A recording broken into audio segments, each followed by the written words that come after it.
My sister Ebony called me from 30,000 feet in the air and asked the strangest question of my life. Jasmine, is your husband home right now? I looked over the top of my laptop screen. Yes, I replied, confusion coloring my tone. He is sitting right there in the living room watching the game. Why, Ebony voice dropped to a terrified whisper. That is impossible, Jasmine. Because I am looking right at him. He just boarded my flight to Paris with another woman. They are in seat 1A and 1B holding hands. Before I could process her words, I heard the floorboards creak behind me. I turned around, and the man who looked exactly like my husband smiled. But it was not a smile I recognized. Before I tell you how I uncovered the most twisted identity theft in history, let me know where you are watching from in the comments. Hit like and subscribe if you have ever trusted the wrong person. The storm outside my Atlanta home was relentless, battering the windows with sheets of rain that matched the chaos about to erupt inside. I am Jasmine, a 32-year-old forensic auditor for one of the Big Four accounting firms. My job is to find the lies hidden in numbers, the secrets people try to bury under layers of corporate bureaucracy. I thought I was good at spotting deception, but as I sat at my dining table that Tuesday night, I had no idea I was living in the biggest lie of all. My husband Terrence was sitting on the beige sectional sofa in the living room. All I could see was the back of his head and the familiar slump of his shoulders as he watched ESPN. He was wearing his favorite cashmere sweater, the navy blue one I bought him for our 5th anniversary. Everything seemed normal until my phone buzzed with a FaceTime request from Ebony. Ebony is my older sister and the pride of our family. At 35, she is a senior captain for a major international airline, flying long-haul routes that most pilots dream of. We usually just texted, so a video call while she was in the cockpit during pre-flight checks was unusual. I answered expecting to hear about a delay or a change in her schedule. Instead, I saw her face pale and tight with anxiety against the backdrop of the illuminated instrument panel. Jasmine. Lock your bedroom door right now, she said, her voice urgent but controlled the way it always was when she communicated with air traffic control. What are you talking about, Ebony? I asked, glancing toward the living room.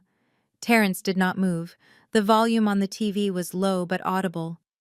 I am serious, she hissed. I am at the gate at Hartsfield-Jackson preparing for the overnight to Paris.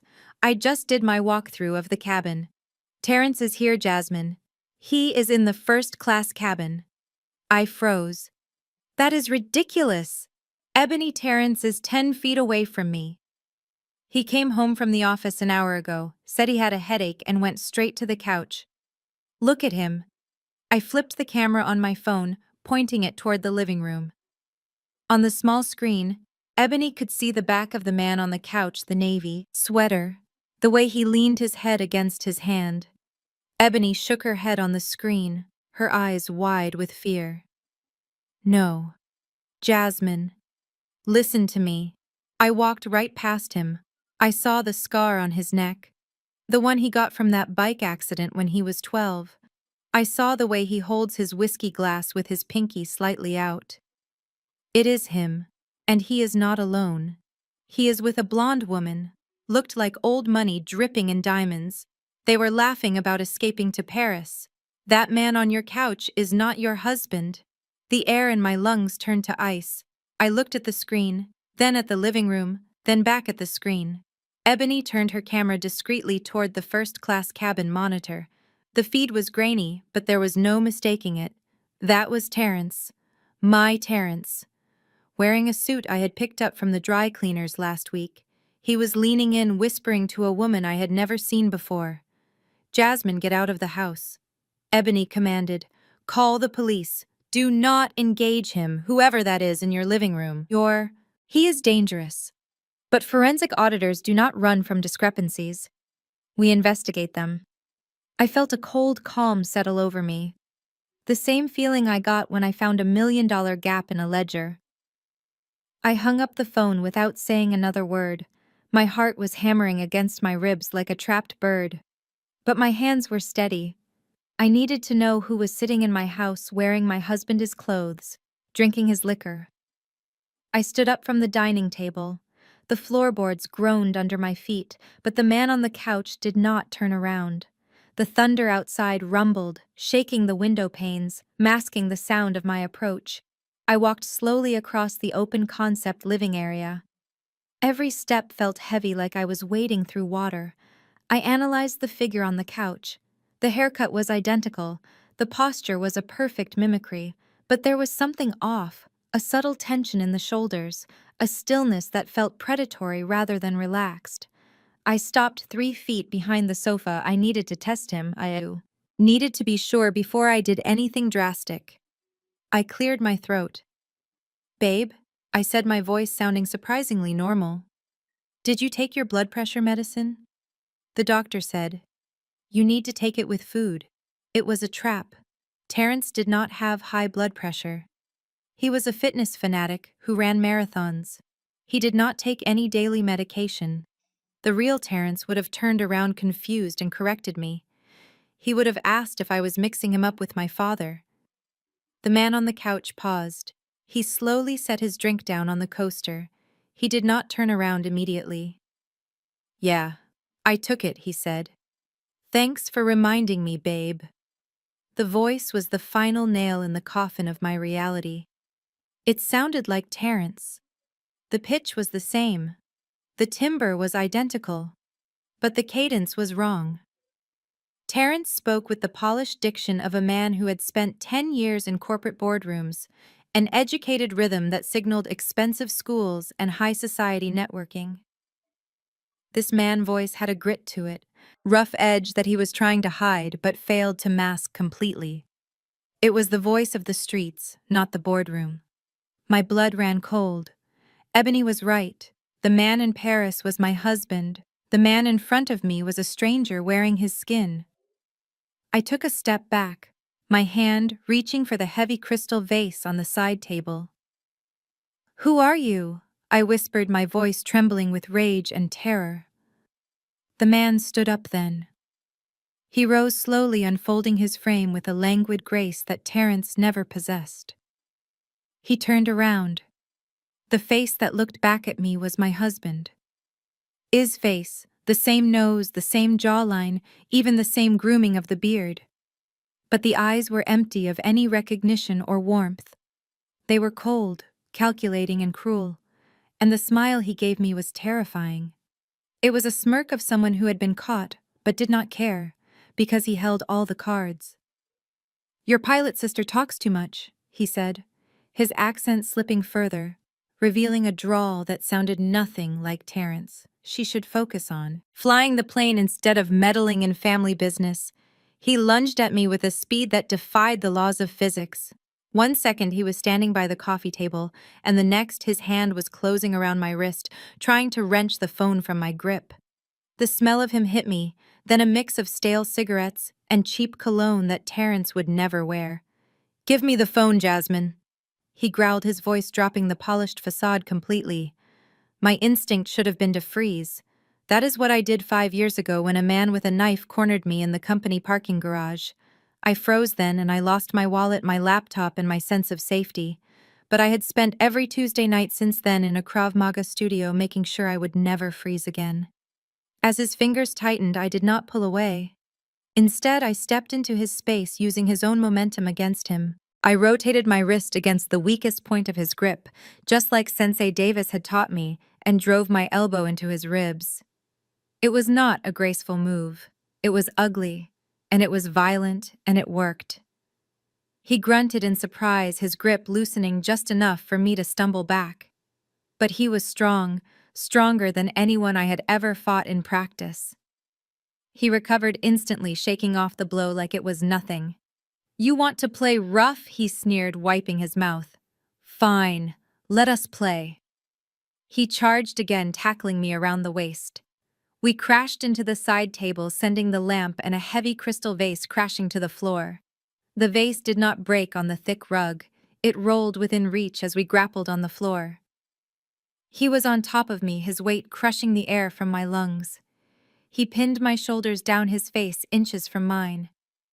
His eyes were dead shark eyes, devoid of any humanity. I am going to make you wish you never answered that call. My hand scrabbled against the carpet searching. My fingers brushed the cold, smooth glass of the vase. It was a wedding gift from my aunt, heavy Irish crystal meant to hold roses, not save a life. I gripped the neck of the vase, my knuckles turning white. When he shifted his weight to reach for my throat, I saw my opening. I swung the vase with a primal scream, smashing it against the side of his head. The sound of glass shattering mixed with his howl of pain was deafening. Blood sprayed across my white blouse, warm and sticky. He rolled off me, clutching his temple, cursing in a voice that was pure street rage. I did not wait to see if he was unconscious. I scrambled to my feet, slipping on the scattered magazines. My lungs burned as I sprinted for the hallway, my bare feet slapping against the hardwood. "Get back here!" he roared behind me. I heard him stumbling, getting to his feet. I reached the master bedroom door just as his heavy footsteps thundered down the hall. I threw myself inside and slammed the heavy oak door. My fingers fumbled with the deadbolt, my heart hammering against my ribs like a trapped bird. Click. The lock engaged a split second before his body slammed against the other side. The wood groaned, but it held. I backed away, my chest heaving, listening to him pound on the door and scream obscenities that my husband did not even know existed. I was trapped, but for the moment I was alive. The pounding stopped as abruptly as it began, leaving a silence that was heavier than the storm outside. I pressed my back against the wall, my eyes fixed on the brass handle of the bedroom door. I waited for the sound of a shoulder hitting wood, or the crack of a kick, but instead, I heard a low whistle. It was a tune I knew intimately. It was the silly off-key melody I used to hum to our old tabby cat Whiskers before she passed away 3 years ago. Only Terrence knew that song. He used to tease me about it, saying I was tone deaf. "You know I do not want to hurt you, Jasmine." The voice drifted through the door, calm and terrifyingly familiar. It had shed the street edge and slipped back into that uncanny imitation of my husband. "I just need you to be reasonable. I know you are scared, but think about the logistics. If I wanted to get in there, I could. I know the master key is taped under the third stair in the basement. I know the code to the wall safe is 0429. My breath hitched. He knew the safe combination. He knew where the spare key was hidden, a spot Terrence had chosen because he said burglars never check the basement stairs. This man had downloaded my husband is life. He was not just a look-alike, he was a clone built from shared secrets and pillow talk. "Why are you doing this?" I asked, my voice trembling despite my best efforts to sound brave. "Who are you?" "I am the guy giving you a choice," he replied, his shadow visible in the gap beneath the door. "You can stay in there and be a good girl for 24 hours. That is all I need. Just 24 hours of silence. Let him land in Paris. Let him check into the Ritz. Let him secure the future. After that I vanish. You never see me again. But if you keep fighting, if you try to call for help, I will burn this house down with you inside. And I know you disconnected the smoke detectors last week because they were chirping." The realization hit me with the force of a physical blow. He was stalling. He was the alibi. As long as I was trapped in this room, terrified and silent, the real Terrence could parade around Paris with his mistress, building whatever new life he was financing with my stolen money. If I called the police now, this man would disappear and Terrence would claim I was having a mental break just like he did on the phone earlier. They had planned this. They had weaponized my own home against me. I did not answer him. I dropped to my stomach and crawled under the heavy king-sized bed, dragging my phone with me. The dust bunnies clung to my sweating palms. I turned the brightness down on my screen until it was barely aglow. I could not risk a voice call. He would hear me whispering. I opened the emergency text to 911 app. My fingers hovered over the keypad, shaking violently. "Intruder in home. 1242 Oakwood Drive. Male. Looks exactly like husband, but is an imposter. He attacked me. I am barricaded in master bedroom. He is threatening arson. Please hurry." I hit send and watched the little progress bar crawl across the screen. Outside the door, the whistling started again. It was jaunty happy. He was enjoying this. He was playing a game with my life while my husband played a game with my heart across the ocean. I squeezed my eyes shut, gripping the phone like a lifeline. I was not going to be a victim. I was going to be the witness who sent them both to prison. The message status changed to delivered. Now I just had to survive until the sirens came. The sirens grew louder, screaming a promise of safety that felt miles away. I heard the man outside my door chuckle, a low, dark sound that vibrated through the wood. Then came the heavy thud of boots running not toward the stairs, but toward the guest room at the end of the hall. The window there opened onto the garden trellis. He was not just running, he was escaping with the agility of a cat. I scrambled out from under the bed and unlocked the door, my hands fumbling with the latch. By the time I burst into the hallway, the house was silent except for the pounding on the front door. Police, open up. I ran down the stairs, throwing the front door open to a wall of rain and uniformed officers. He is in the back, I screamed, pointing up the stairs. He went out the window. 2 officers brushed past me, guns drawn, sweeping the house with practiced efficiency. I slumped against the wall, adrenaline crashing into exhaustion. I waited for the shout of an arrest, the sound of handcuffs clicking, or a struggle. Instead, there was only the static of radios and the sound of rain. After 10 agonizing minutes, a sergeant walked back into the foyer, holstering his weapon. The house is clear. There is no one here. And there is no sign of forced entry. The window in the guest room is shut and locked from the inside. I stared at him. That is impossible. He was right outside my door. He threatened to burn the house down. I led them to the living room, ready to show them the shattered crystal vase, the toppled books, the blood on the carpet from where I struck him. I froze. The room was pristine. The vase sat untouched on the side table. The books were aligned perfectly on the shelves. The rug was spotless. It was impossible. We had fought here. I had smashed that vase over his head. Then I saw it. A faint smell of industrial cleaner cutting through the lemon air freshener. He had not just escaped, he had staged the scene. He had erased the violence in the minutes before the police breached the door. Before I could stammer a defense, the landline on the kitchen counter rang. The sharp, shrill sound made everyone jump. I stared at the caller ID. Terrence Mobile. The sergeant picked it up, putting it on speaker. "This is Sergeant Miller. Who is this?" A video call request pinged. The sergeant accepted it, turning the screen so I could see. Terrence's face filled the frame, framed by palm trees and a sunny hotel balcony. The background looked slightly pixelated, a digital backdrop meant to simulate Miami. It was a green screen trick I had seen him use for Zoom meetings. "Officer, is my wife okay?" Terrence asked, his voice trembling with manufactured concern. "She called me in a panic saying someone broke in. I am in Miami for a conference and I am terrified for her." I stepped forward, my voice shaking. "You are not in Miami, Terrence. You are on a plane to Paris. Stop lying." The sergeant looked from me to the phone. Terrence sighed, a sound of deep, long-suffering patience. "Officer, I am so sorry. Jasmine has been struggling lately.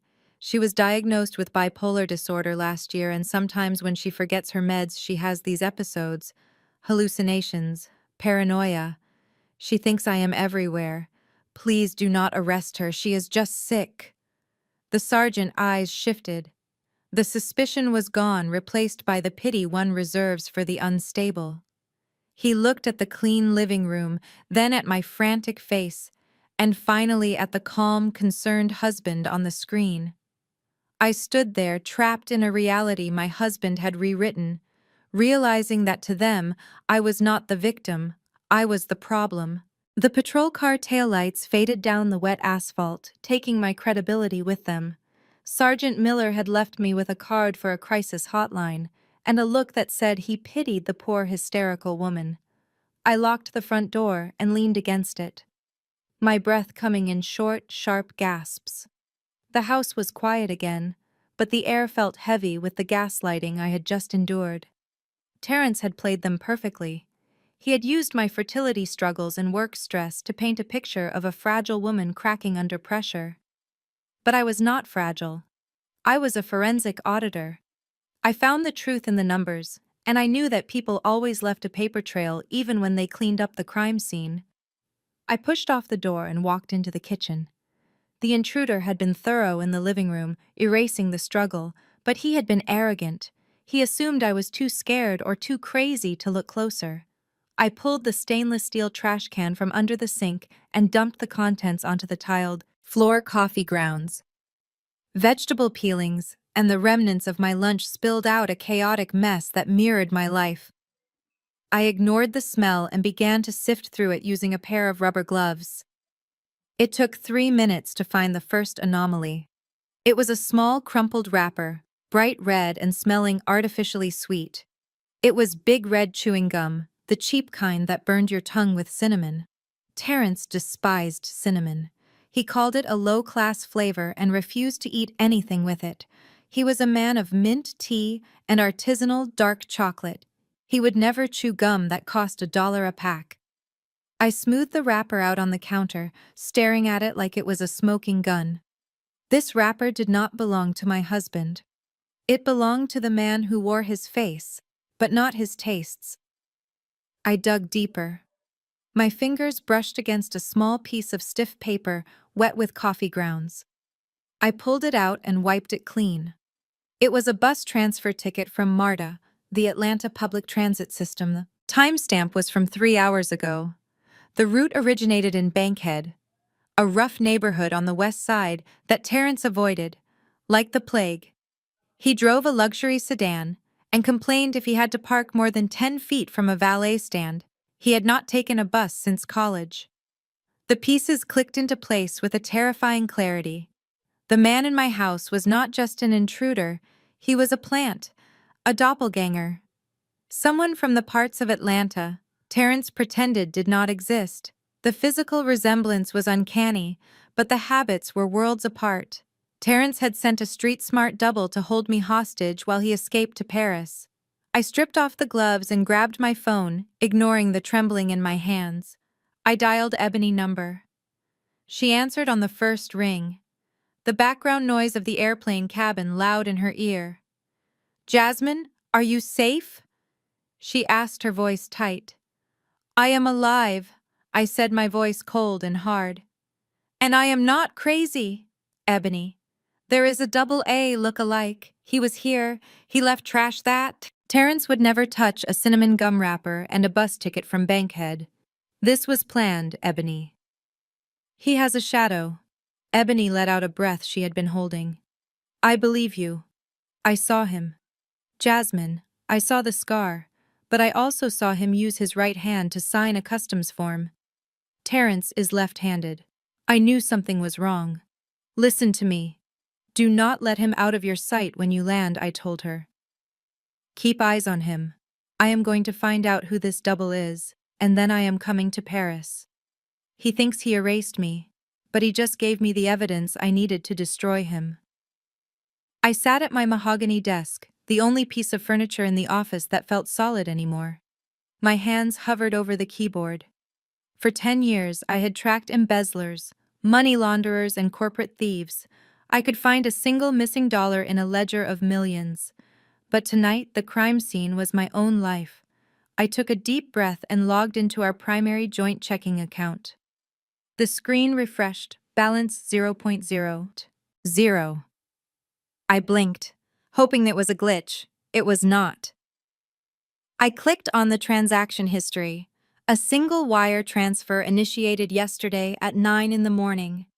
The recipient was a shell company I had never heard of. Azure Holdings Limited, based in Grand Cayman. $50,000 gone in a heartbeat.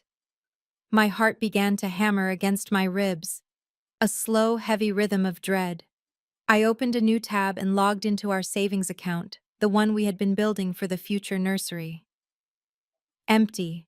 Another wire transfer to the same Cayman account. I moved faster now, panic nipping at my heels. I checked my retirement fund. The login failed. Incorrect password. He had changed it. I used my recovery email to reset it, my fingers flying across the keys. When I finally got in, I felt the bile rise in my throat.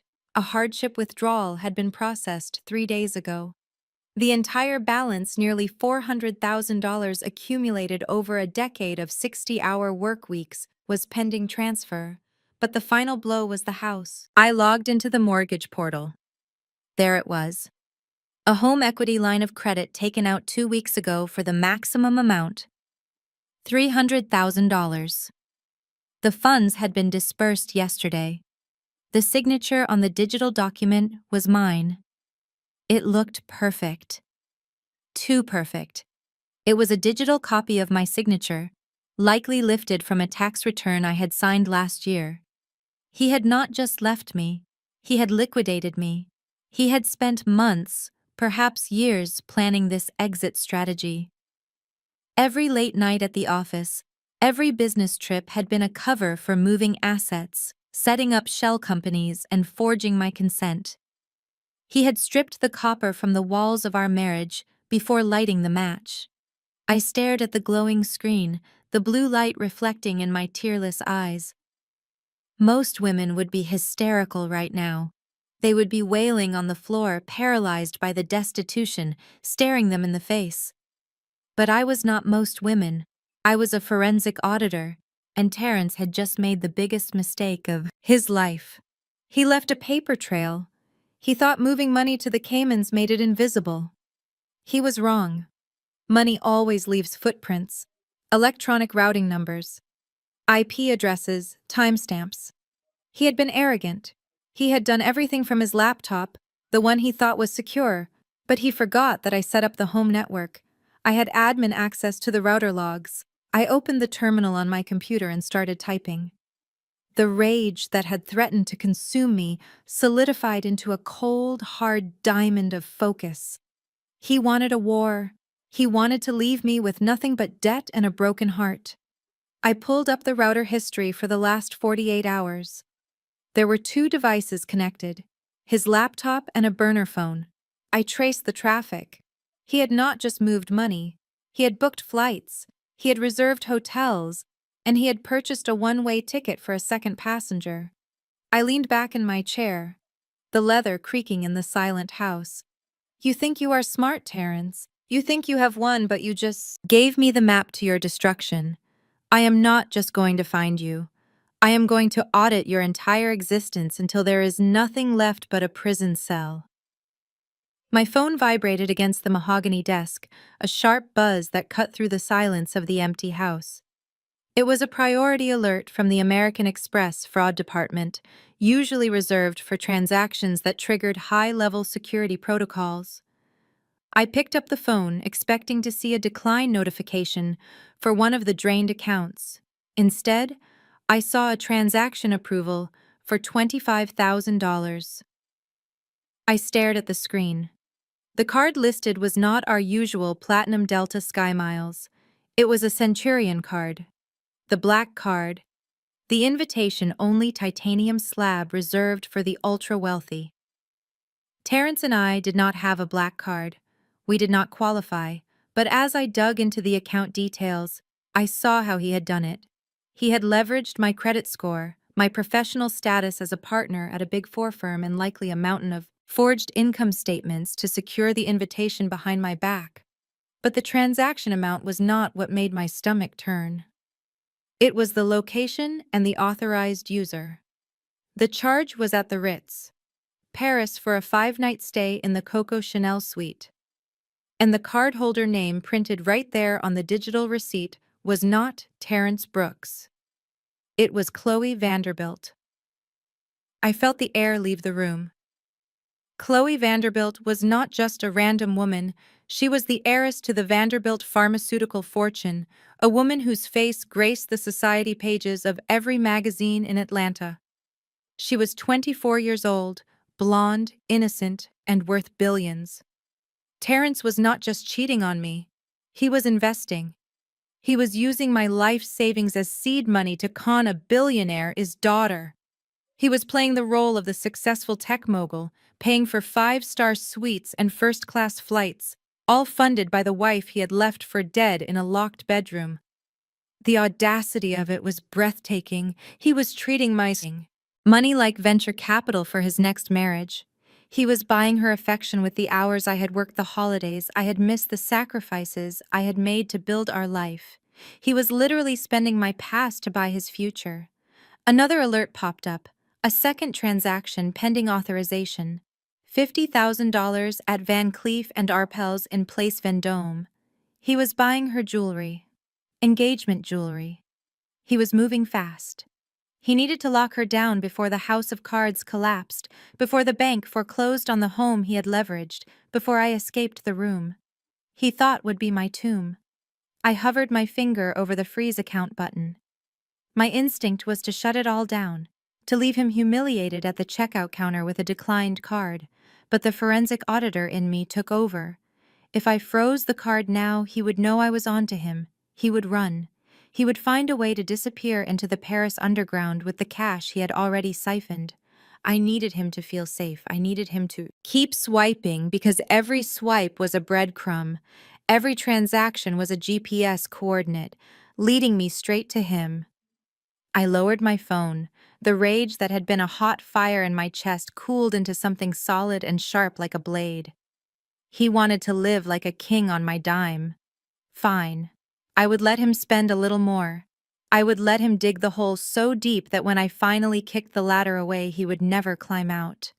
I grabbed my passport and my laptop bag. The Ritz. Paris was about to have an unexpected guest. The morning sun hit my windshield, blinding me as I pulled into the driveway of my brother Andre's house in Buckhead.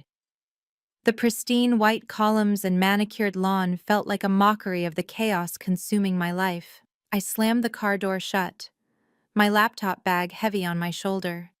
I needed to warn Andre. I needed to tell him that the brother-in-law he idolized was a thief and a con artist. Before Terrence drained him dry too, I pounded on the solid oak door, ignoring the throbbing in my cheek where the intruder had struck me. The bruise was already blooming, a dark purple visible even under the heavy concealer I had applied. Moments later, the door swung open. It was not Andre. It was Sarah, my sister-in-law. Sarah stood there in her Lululemon yoga gear holding a kale smoothie, looking every inch the wealthy suburban housewife she tried so hard to be. She was a white woman who had married into a successful black family, and somehow she had appointed herself the gatekeeper of our reputation. Her eyes raked over my disheveled appearance, landing on the bruise with a look of distaste rather than concern. "Jasmine," she said, blocking the doorway with her body. "You look terrible. Did you forget to take your medication again? Terrence told us you were having an episode." I tried to step past her, but she didn't move. "Andre." I called out into the house.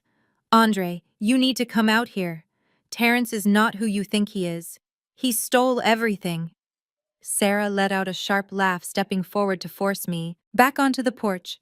"Stop it, Jasmine. You are embarrassing yourself, and you are embarrassing this family. Andre is not coming out. He is on a conference call with his investors finalizing the crypto deal Terrence set up for us. We are about to make a fortune, and I will not let your hysterical jealousy ruin it." "Jealousy?" I stared at her, incredulous. "Sarah, my husband drained our accounts. He took a second mortgage on my house. He is in Paris with another woman right now." "Oh, please." Sarah rolled her eyes, taking a sip of her smoothie. "Terrence is in Miami working his tail off to build generational wealth for all of us. You should be thanking him instead of inventing crazy stories just because you feel inadequate. He is the definition of black excellence. Jasmine, he is lifting this entire family up, and you look at you, you are a mess. You are the angry, bitter wife, trying to tear down a successful black man just because you cannot keep him happy." The audacity took my breath away. Here was a woman who had never worked a day in her life, lecturing me about the man who had just assaulted me in my own home. She was parroting Terrence is lies perfectly. He had charmed her. He had promised her easy money, and she had eaten it up. "You do not understand," I said, my voice low and dangerous. "He opened a credit card and another woman is named Sarah. He spent $50,000 at a jewelry store this morning. Is that black excellence, or is that just theft? Sarah's face hardened. She stepped closer, dropping her voice to a venomous whisper. Go home, Jasmine. Take a nap, take a pill, do whatever you need to do to fix your head, but do not come back here spreading your poison. We are finally leveling up, and if you cannot handle that, then stay out of our way. She slammed the door in my face. The sound echoed like a gunshot. I stood there staring at the heavy wood, realizing that Terrence had not just stolen my money. He had stolen my family. He had turned them into accomplices, and they were too greedy to even see it. Turned around and walked back to my car. Fine. If they wanted to be blind, I would show them the receipt. I grabbed the bank statements from my bag. It was time to crash their little fantasy. I did not leave. I walked around the side of the house to the patio doors. They were unlocked, just as I expected. Andre never locked the back door because he liked the fresh air. I stepped into the kitchen. The smell of expensive coffee, and Sarah is pretentious. Organic candles filled the air. Andre was sitting at the breakfast bar, his head bent over a tablet. He looked up startled as I walked in. Jasmine, Sarah told you to leave, he said, his voice lacking any real authority. He looked tired. His eyes darted toward the hallway where Sarah was likely still congratulating herself on handling me. Andre, you need to listen to me, I said, walking up to him. Terrence is conning you. What investment did you make, Andre? What crypto deal? Andre sighed, rubbing his temples. Jasmine, please do not start. Terrence is doing us a favor. He got us into a pre-sale for a new token. It is exclusive, friends and family only. We are going to double our money in a month. I stared at my brother. He was a good man, but he was soft. He wanted the easy way out. He wanted the lifestyle. Sarah demanded without the grind. Show me the transaction, Andre. I said, my voice hard. Show me where you sent the money. Before he could answer, Sarah stormed into the kitchen, her face flushed with anger. I told you to leave, she shrieked. Get out of my house, Jasmine. You are toxic. You are just jealous because Terrence is helping us secure our future, and your marriage is failing. Secure your future. I laughed, a harsh sound that made Andre flinch. Sarah, Terrence is not investing your money. He is stealing it. How much did you give him, Andre? Tell me. Andre looked at Sarah, then at me. 50,000, he whispered. It was the college fund. For the twins. We cashed it out yesterday. $50,000. The twins' college fund money that our parents had started for them before they died. Money that was supposed to be sacred. I felt the blood drain from my face. Terrence had crossed a line I did not think existed. He was not just stealing from me. He was stealing from children. He told us to wire it to a secure holding account. Andre continued, his voice wavering slightly under my intense stare. He said it was for tax purposes. Azure Holdings Limited. Azure Holdings. I repeated the name, tasting the bile in my throat. That is the same shell company in the Cayman Islands where he sent my retirement fund. Andre, there is no crypto deal, there is no investment. That money is gone. You are lying, Sarah spat, grabbing Andre's arm. Do not listen to her, Andre. She is trying to sabotage us. She is trying to ruin everything because she is miserable. I looked at Sarah, her face twisted with greed and denial, then at Andre, his eyes wide with a dawning horror. They were not just victims, they were participants. Their greed had made them blind, and Terrence had played them like a fiddle. You want proof? I asked, opening my laptop bag. I will show you proof. I pulled out the stack of printed bank statements and slammed them onto the granite countertop. The sound echoed like a judge's gavel. Look at the timestamp, I said, pointing to a line on the page. This is my retirement fund, transferred to Azure Holdings yesterday morning. And this here, this is your $50,000 transferred 3 hours later. And look where it went next. I flipped the page, revealing the credit card statement. The black card. The one with Chloe Vanderbilt's name on it. A $50,000 charge at Hermes in Paris.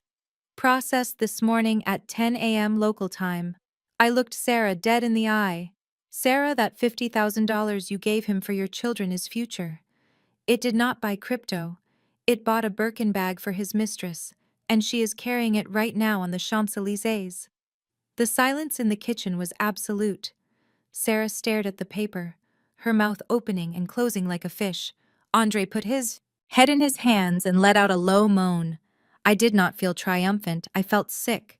But I also felt focused. The time for politeness was over. It was time to burn it all down. The papers hit the granite with a slap that sounded like a gunshot in the quiet kitchen. Sarah flinched, her eyes darting from my face to the documents spread out before her. The top sheet was the transaction log for the American Express Centurion card, the one authorized to Chloe Vanderbilt. I pointed a shaking finger at the line item highlighted in yellow. "Look at it, Sarah," I said, my voice trembling with suppressed rage. "Look at the timestamp, 10 a.m. Paris time. That was 4 a.m. here. While you were sleeping, while you were dreaming about your crypto millions."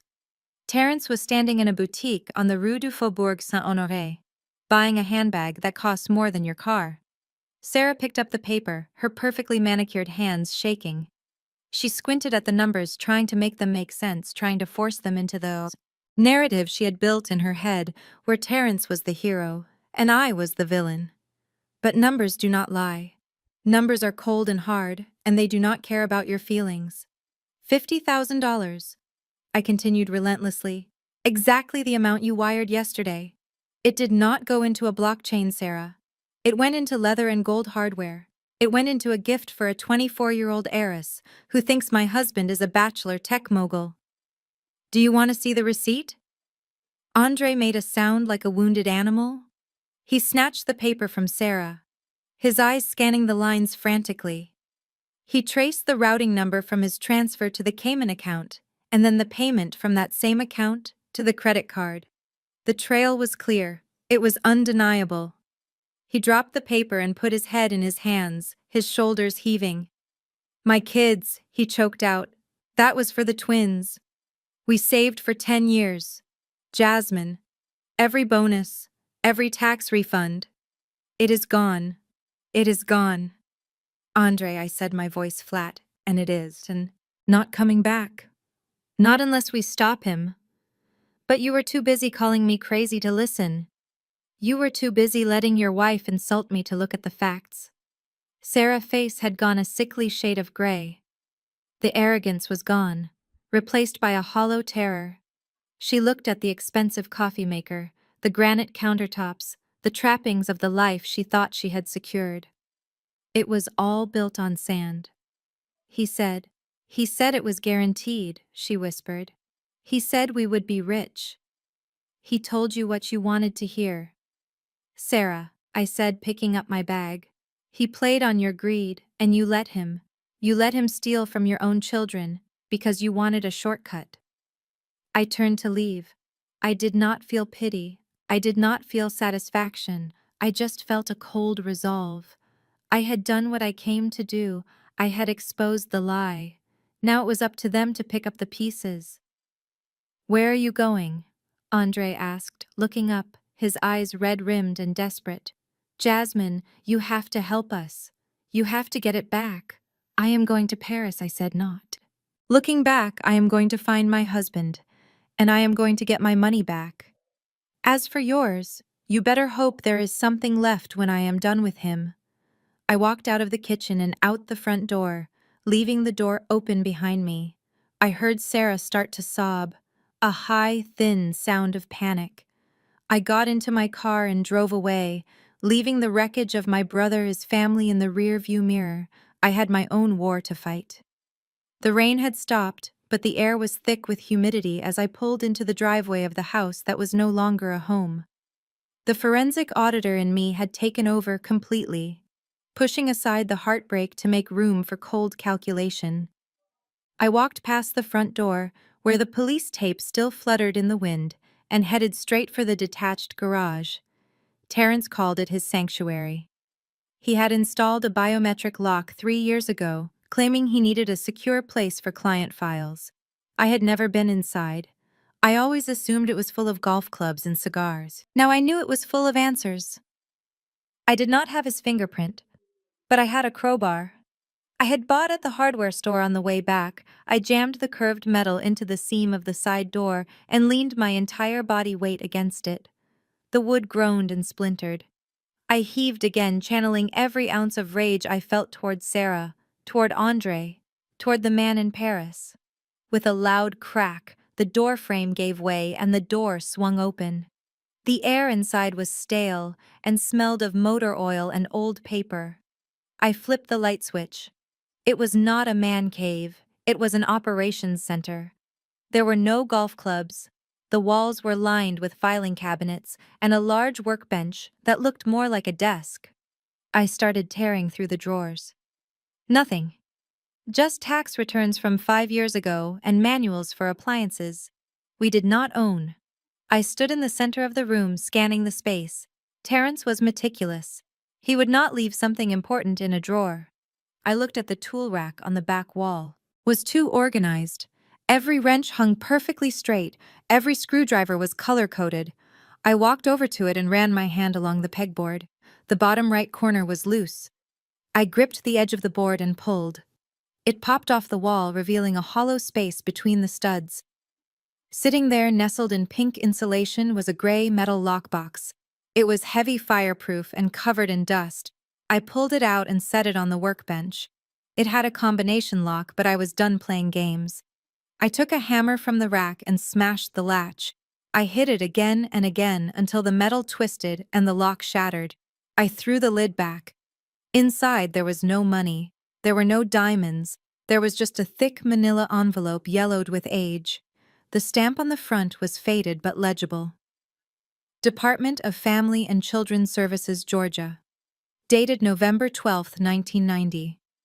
My hands shook as I undid the string tie. I pulled out the documents. The first thing I saw was a photograph, a grainy, black and white Polaroid of two baby boys. They were identical. Same round faces, same wide eyes, same tuft of hair. I turned the photo over. Someone had written in blue ink, Terrence and Tyrell, 3 months old. I felt the floor tilt beneath my feet. I flipped through the rest of the papers.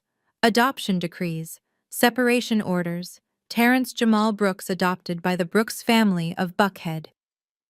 Tyrell Lamar. Brooks remanded to state custody foster care placement. Pending. The truth hit me harder than the intruder's fist. Terrence was not an only child. He was a twin. He had a brother who had been left behind in the system, while Terrence went to private schools and Ivy League universities. A brother who looked exactly like him but lived a life of struggle. This was the double. This was the man who had attacked me. This was the ghost Terrence used to haunt his own life. I held the birth certificate up to the single bulb hanging from the garage ceiling, my hands trembling so violently the paper rattled. The names were printed in stark black ink. Terrence Jamal Brooks and Tyrell Lamar Brooks. Born November 12, 1990 at Grady Memorial Hospital. Time of birth, 10:02 a.m. and 10:05 a.m. They were identical twins. I dug deeper into the metal box, pulling out a thick file labeled Tyrell. It was not a family album, it was a criminal dossier. Mugshots stared back at me, faces that were, my husband is yet strangers. The eyes in the photos were hard, hollowed out by years of survival. Grand theft auto at 18, check fraud at 22, aggravated assault at 25. He had spent more time in a cell than out of it. Then I found the letters. They were dated 2 years ago. Sent from Terrence to Tyrell at the state penitentiary. Dear brother, the first one began. I know we were separated. I know life dealt us different hands. Mom and Dad, Brooks did not want two. They only wanted the perfect one. But I found you. And I have a proposition. You need money. I need freedom, work for me and work. You will never sleep in a cage again. The bile rose in my throat. Terrence had not just reconnected with his lost brother, he had recruited him. The family who adopted Terrence, the wealthy Brooks clan of Buckhead, had separated the twins at birth, taking the healthy, quiet baby and leaving the crying, difficult one to the state system. They had erased Tyrell to curate their perfect family image. And Terrence Bad discovered this secret and weaponized it. I looked at a notebook tucked in the back. It was a training manual, handwriting that belonged to Terrence. Listed instructions for Tyrell: how to walk like me, how to sign my name, how to order my coffee. Do not slouch, do not use slang. Wear the navy sweater when Jasmine is home. She likes that one. My stomach churned. 2 years. For 2 years they had been swapping places. How many times had I come home to find my husband quiet and distant, attributing it to stress when it was actually a stranger sitting on my couch? How many corporate dinners had Tyrell attended while Terrence was with other women? The nights he worked late, the weekend conferences.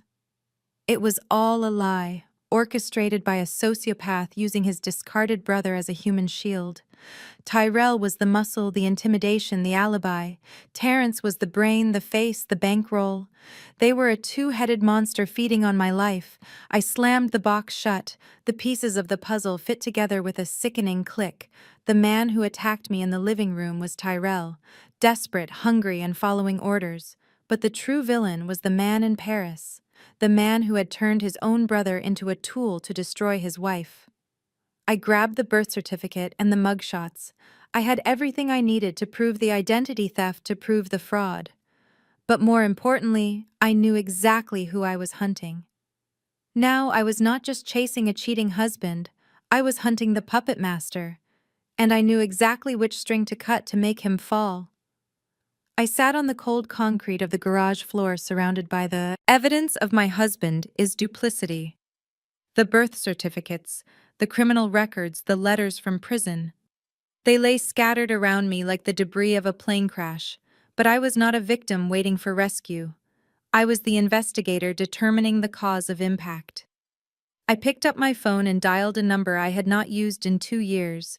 Jim Vance was a private investigator, my firm used for high-stakes corporate espionage cases. He was expensive, discreet, and ruthless.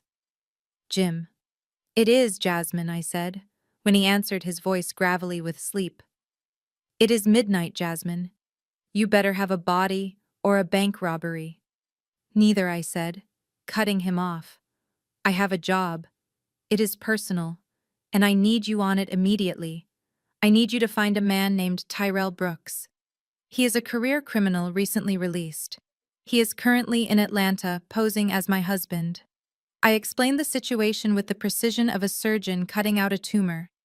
I told him about the assault, the cleanup, and the slip-up with the trash. I pulled the crumpled bus transfer from my pocket, smoothing it out on my knee. "I have a lead. Jim." He used a MARTA transfer ticket from the Bankhead station, Route 51, stamped yesterday afternoon at 4 p.m. He is staying near there, probably a motel or a halfway house. He looks exactly like Terrence Brooks because he is his twin brother. Find him, Jim. Do not approach him. Do not spook him. Just find him and wait for my call. I am sending you his mugshot and the file now. Consider him found." Jim said, the sleep gone from his voice. "I will have eyes on Bankhead within the hour." I hung up and turned my attention to the next problem. Paris. My personal accounts were empty, drained by the man who had vowed to protect me. But Terrence had forgotten one thing. In his arrogance, he had only targeted the assets he knew about: the joint accounts, the home equity. He had forgotten that as a senior partner at a Big Four firm, I carried a corporate American Express Platinum card with a $50,000 limit strictly for business expenses. Technically, hunting down a fraudulent spouse was not a business expense, but retrieving stolen assets that were commingled with my firm is 401k contributions, could be argued as asset recovery. I did not care about the ethics anymore. I pulled the heavy metal card from the hidden compartment in my wallet and logged into the Delta app. There was one seat left in Delta One on the flight leaving in 3 hours. It cost $8,000. I did not hesitate. I booked it. The confirmation email pinged, and a grim smile touched my lips. I was not just going to Paris. I was going to war. I opened my text thread with Ebony. She was already in Paris, likely at the crew hotel trying to track Terrence from the ground. I typed a message, my fingers hitting the screen with force. I found the double PI. Is tracking him now. I just booked the red-eye to CDG. I land at 10 a.m. your time. Do not let Terrence out of your sight. Get some rest. Ebony, because when I land we are not going sightseeing, we are going hunting. Put on your war paint, sister.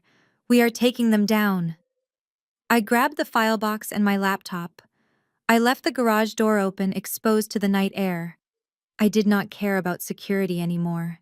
The thief was already inside the family. I walked to my car, the corporate card burning a hole in my pocket, ready to chase a ghost across the ocean. The Jasmine who cried over fertility treatments was gone. The Jasmine who audited cartels was taking over. And she never lost a case. I stepped off the plane at Charles de Gaulle into the gray morning light of Paris. My body ached from the tension of the flight, but my mind was razor sharp. The last time I was here, Terrence and I were on our honeymoon eating croissants by the Seine and making promises that were as empty as my bank account is now. I walked through the terminal ignoring the romantic couples and the excited tourists. I was not here for romance, I was here for restitution. I saw her standing near the exit of the customs hall. Ebony. She looked like a general waiting for her troops. She was still in her full captain's uniform, the 4 gold stripes on her epaulets gleaming under the airport lights. Her hat was tucked under her arm, and her posture was steel, spine straight. People moved out of her way instinctively. In a sea of weary travelers, she was a beacon of unshakable authority. Seeing her standing there, strong and imposing, brought a lump to my throat that I swallowed down hard. I was done crying. She saw me, and her expression softened, but only slightly. She did not rush over for a tearful embrace. She waited for me to come to her.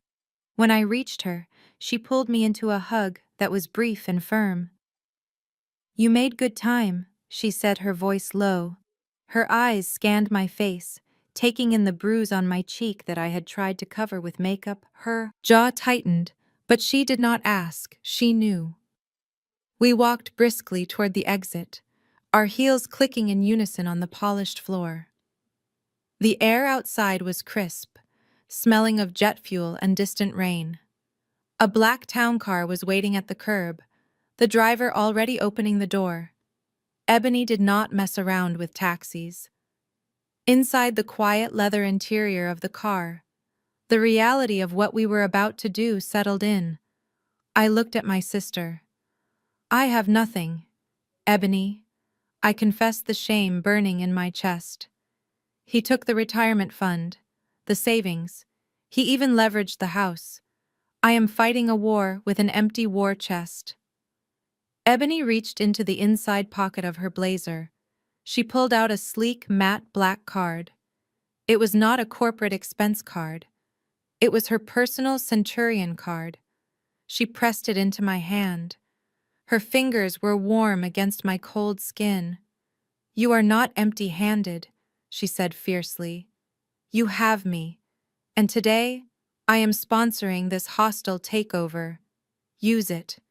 Buy whatever you need to look like the woman who owns the room, not the woman who was robbed. We are not just going to catch him, Jasmine. We are going to dismantle him piece by piece." I looked at the heavy metal card, then back at my sister. "This is too much, Ebony. I cannot ask you to finance this." "You did not ask," she corrected me. I offered. "Mom and Dad always said we had to look out for each other. Terrence made a mistake when he stole from you. He forgot you have a big sister who flies 777s and has a perfect credit score." We are taking back everything. Jasmine principal and interest. Now let us go to the Ritz. I have a feeling your husband is overdue for a checkout. I gripped the card tight. The weight of it felt like a weapon. My sister was right. We were not victims. We were the reckoning. The Blacktown car glided through the streets of Paris, the city waking up around us in a blur of gray stone and wrought iron balconies. We pulled up to the Place Vendôme, the heart of luxury where the Ritz stood like a fortress of old money opulence. Ebony did not wait for the doorman. She strode into the lobby with the confidence of someone who spent half her life in five-star hotels. The concierge, a man with impeccable posture and a pin on his lapel, looked up and his professional mask broke into a genuine smile. "Captain Brooks," he said, switching effortlessly to English. "Welcome back to Paris. We were not expecting you until next month." "Change of plans," Henri Ebony said, leaning over the marble counter. "My sister is in town for a special occasion. We need a favor. Is a Mr. Terence Brooks staying with you? Perhaps under the Vanderbilt party?" Henri hesitated, his eyes flickering to the computer screen. Discretion was the currency of the Ritz, but loyalty was the currency of the aviation world. Ebony had flown. "Henri is daughter to Johns Hopkins for emergency surgery last year. Pro bono, he owed her. Mr. Brooks is in the Coco Chanel suite." Henri murmured low enough that only we could hear. "He checked in yesterday with a Ms. Chloe Vanderbilt. They have reserved the Bentley for a shopping excursion at 11. Ebony nodded, her face grim. "Thank you, Henri. We will be in the lobby bar. Do not announce us." We took a table near the heavy velvet curtains that shielded the bar from the lobby. It gave us a perfect view of the main elevators and the revolving doors. I ordered a double espresso. Black Ebony ordered sparkling water. We waited, watching the gilded cage of the hotel lobby churn with wealthy tourists and business tycoons. At 10:55, the elevator doors chimed. They opened to reveal a couple that looked like they had stepped out of a magazine ad. Terence was wearing a bespoke charcoal suit, the cut emphasizing his broad shoulders. He looked taller, more commanding than the man who slumped on my couch in Atlanta. He was laughing, his head thrown back, his hand resting possessively on the small of the woman's back. Chloe Vanderbilt was radiant. She wore a cream-colored cashmere dress that probably cost more than my first car. Her blonde hair was swept up in a chignon, revealing diamond earrings that caught the light with every movement. She looked at Terence with adoration, her blue eyes wide and trusting. She had no idea she was walking next to a monster. I watched them, my coffee forgotten. Terence said something to her, and she giggled, leaning into him. He kissed her forehead, a gesture of tender affection that he used to reserve for me. My stomach twisted, but the pain was distant, duller now. It was replaced by a cold, analytical observation. I was watching a predator with his prey. "Their car is here," Ebony whispered, nodding toward the entrance where a gleaming silver Bentley pulled up to the curb. We watched as the doorman held the door. Terence helped Chloe in his manners, impeccable. His smile dazzling. He looked the part perfectly. The successful tech mogul, the loving partner, the man who had it all. As the Bentley pulled away, disappearing into the Paris traffic, I stood up. The grief was gone. The fear was gone. All that was left was the mission. "Let us go," I said, turning to Ebony. "I need a dress, and it needs to be black, like a funeral. Because tonight we bury his lies." I followed Ebony out of the Ritz, not toward the metro, but toward a sleek black car, waiting just down the street. It wasn't the Bentley Terence had used, but it was understated and expensive, the kind of car that whispered power rather than shouted it. Ebony gave the driver an address in the Marais district, a place known for its hidden courtyards and exclusive boutiques. We stopped in front of a heavy wooden door with no sign. Ebony rang a small brass bell, and moments later the door swung open, revealing a woman with short silver hair and glasses perched on the end of her nose. "Ebony, darling," the woman exclaimed, pulling my sister into a hug. "You are early. And this must be Jasmine." This was Madame Dubois, a legendary stylist who dressed women who didn't want to be on the cover of magazines, but who owned the companies that published them. She looked me up and down, her eyes sharp and assessing. She didn't comment on the dark circles under my eyes or the tension in my shoulders. She simply nodded. "We have work to do," she said, leading us into a showroom filled with racks of silk, velvet, and lace. I walked past rows of beautiful gowns, but none of them felt right. They were soft, romantic, or elegant. I didn't want elegant. I wanted dangerous. I wanted to look like a weapon. Then I saw it, hanging alone on a mannequin near the back. It was a gown of deep crimson red, the color of fresh blood or old wine. The fabric was heavy silk, structured and architectural. It had a high neck but a back that plunged dangerously low, and a slit that ran up the thigh like a scar. "That one," I said, pointing. Madame Dubois smiled. "A bold choice. That is a prototype. It was designed for a woman who intends to leave a mark." I tried it on. The silk felt cool against my skin, molding to my body like armor. It fit perfectly. I looked in the mirror. The woman staring back at me wasn't the tired auditor who had been assaulted in her own home. She was a force of nature. The red dress made my skin glow, and my eyes burn with a cold fire. Ebony stood behind me, her expression unreadable. "You look terrifying," she said quietly. "Good." Madame Dubois added accessories: diamond drop earrings that caught the light like daggers, stilettos that added 4 inches to my height, making me tower, a clutch bag that looked like a piece of modern art. When I was finished, I didn't recognize myself. The bruise on my cheek was covered, but I didn't hide it completely. I let a shadow remain, a reminder of why I was here. "I am not going to that party to cry," I told my reflection, smoothing the red silk over my hips. "I am going to burn his world down, and I am going to look good doing it." Ebony handed me the black card. "Buy it," she said. "Buy it all. Consider it an investment in your future." I swiped the card, the receipt printing with a satisfying zip. I walked out of the showroom, the heels clicking on the cobblestones like the countdown of a clock. The transformation was complete. Jasmine the victim was gone. Jasmine the executioner had arrived, and she was ready for her close-up. The venue was a palace on the banks of the Seine, a sprawling estate that smelled of old money and fresh lilies. The Vanderbilt annual charity auction was the kind of event where the entry ticket cost more than my college tuition, and the champagne flowed like tap water. Rolls-Royces and Maybachs lined the cobblestone driveway, delivering captains of industry and European royalty into the golden glow of the entrance. When our black sedan pulled up, the doorman hesitated for a fraction of a second. He was used to old white men in tuxedos and women in pastel chiffon. He was not used to us. Ebony stepped out first, wearing a bespoke black tuxedo, cut sharp enough to draw blood.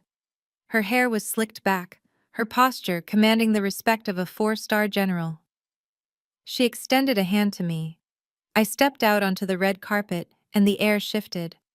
The crimson silk of my gown caught the flash of the paparazzi cameras pooling around my feet like liquid fire. I stood tall, letting the dress do the work. It was not just clothing, it was a declaration of war. The slit rode high on my thigh, revealing legs that had walked through hell to get here. The diamond earrings swayed against my neck, cold and heavy. We walked up the grand staircase, arm in arm. 2 black women in a sea of European aristocracy. The chatter in the main hall dipped noticeably, heads turning as we passed. We did not shrink. We did not apologize for taking up space. We owned it. Ebony moved with the swagger of someone who controls 70 tons of metal in the sky, and I moved with the cold precision of an auditor who knows exactly where the bodies are buried. A waiter offered us champagne. I took a flute, holding it by the stem, my eyes scanning the room over the rim. I was not here for the art. I was not here for the charity. I was looking for a liar. The room was a kaleidoscope of jewels and designer fabric, but my focus was absolute. I filtered out the noise, the laughter, the clinking crystal. I was looking for the man who thought he could erase me. And then I saw him. He was standing near a sculpture by the far wall, holding court with a group of older men. Terence looked perfectly at home. He was laughing that deep, practiced laugh I used to love, throwing his head back in a display of charming humility. Chloe Vanderbilt stood beside him, her hand resting possessively on his arm. She looked at him with the adoration of a woman who believes she has found a unicorn. A self-made black tech mogul, with no baggage and an endless bank account. He looked happy. He looked successful. He looked free. I felt a cold smile touch my lips. It was the smile of a predator who has just spotted the prey grazing in the open. He thought he was the king of the jungle, but he forgot that the lioness does the hunting. "Ready," Ebony whispered beside me, her eyes locked on the same target. "Ready," I replied, taking a sip of the champagne. It tasted like victory. "Let us go say hello to my husband." We cut through the crowd like a knife through silk. The sea of black tuxedos parted as Ebony and I moved toward the center of the room. I saw the exact moment Terence registered my presence. It was not fear at first, it was confusion. His brain simply could not compute the data.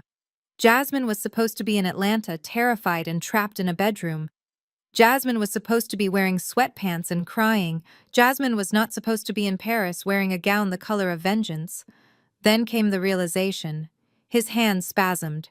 The baccarat crystal flute slipped through his manicured fingers and shattered against the marble floor. The sound cut through the ambient chatter like a gunshot. Champagne splashed onto his Italian leather shoes and the hem of Chloe's cream dress. Chloe gasped, reaching for a napkin, but Terence did not even look down. His eyes were locked on mine, wide and unblinking. He looked like he had seen a ghost. I saw him whisper something to her, a quick lie about cleaning up. He touched her arm reassuringly, but his hand was shaking. He stepped away from the group, moving with a frantic energy that cracked his cool facade. He was not heading to the restroom. He was heading to intercept me. I turned casually, walking toward a secluded corridor lined with tapestries away from the main ballroom. I knew he would follow. He had to. I barely made it around the corner before a hand clamped onto my upper arm bruisingly hard. He spun me around and slammed me against the damask wall. The impact knocked the wind out of me, but I did not flinch. I did not cower. He was close enough that I could smell the expensive scotch on his breath, masking the scent of his panic. His face was twisted into a mask of ugly desperation, the charm completely gone. "You have lost your mind, Jasmine," he hissed, his voice a venomous whisper close to my ear. "You think you can just show up here in that dress and ruin this. You have no idea what you are dealing with. You should have stayed in the room." He leaned in closer, his grip tightening on my arm until it hurt. But I did not pull away. I let him think he still had the power. "Tyrell is sitting outside our house right now," he threatened, his eyes darting back toward the ballroom to make sure we were unseen. "He has a gas can in the trunk, Jasmine." One text from me. Just one word, and he lights it up. "Your precious cat, Whiskers, and everything you own will be ash before you can finish a drink. If you make a scene out there, if you say one word to Chloe, I burn your life to the ground." He thought he held the ace.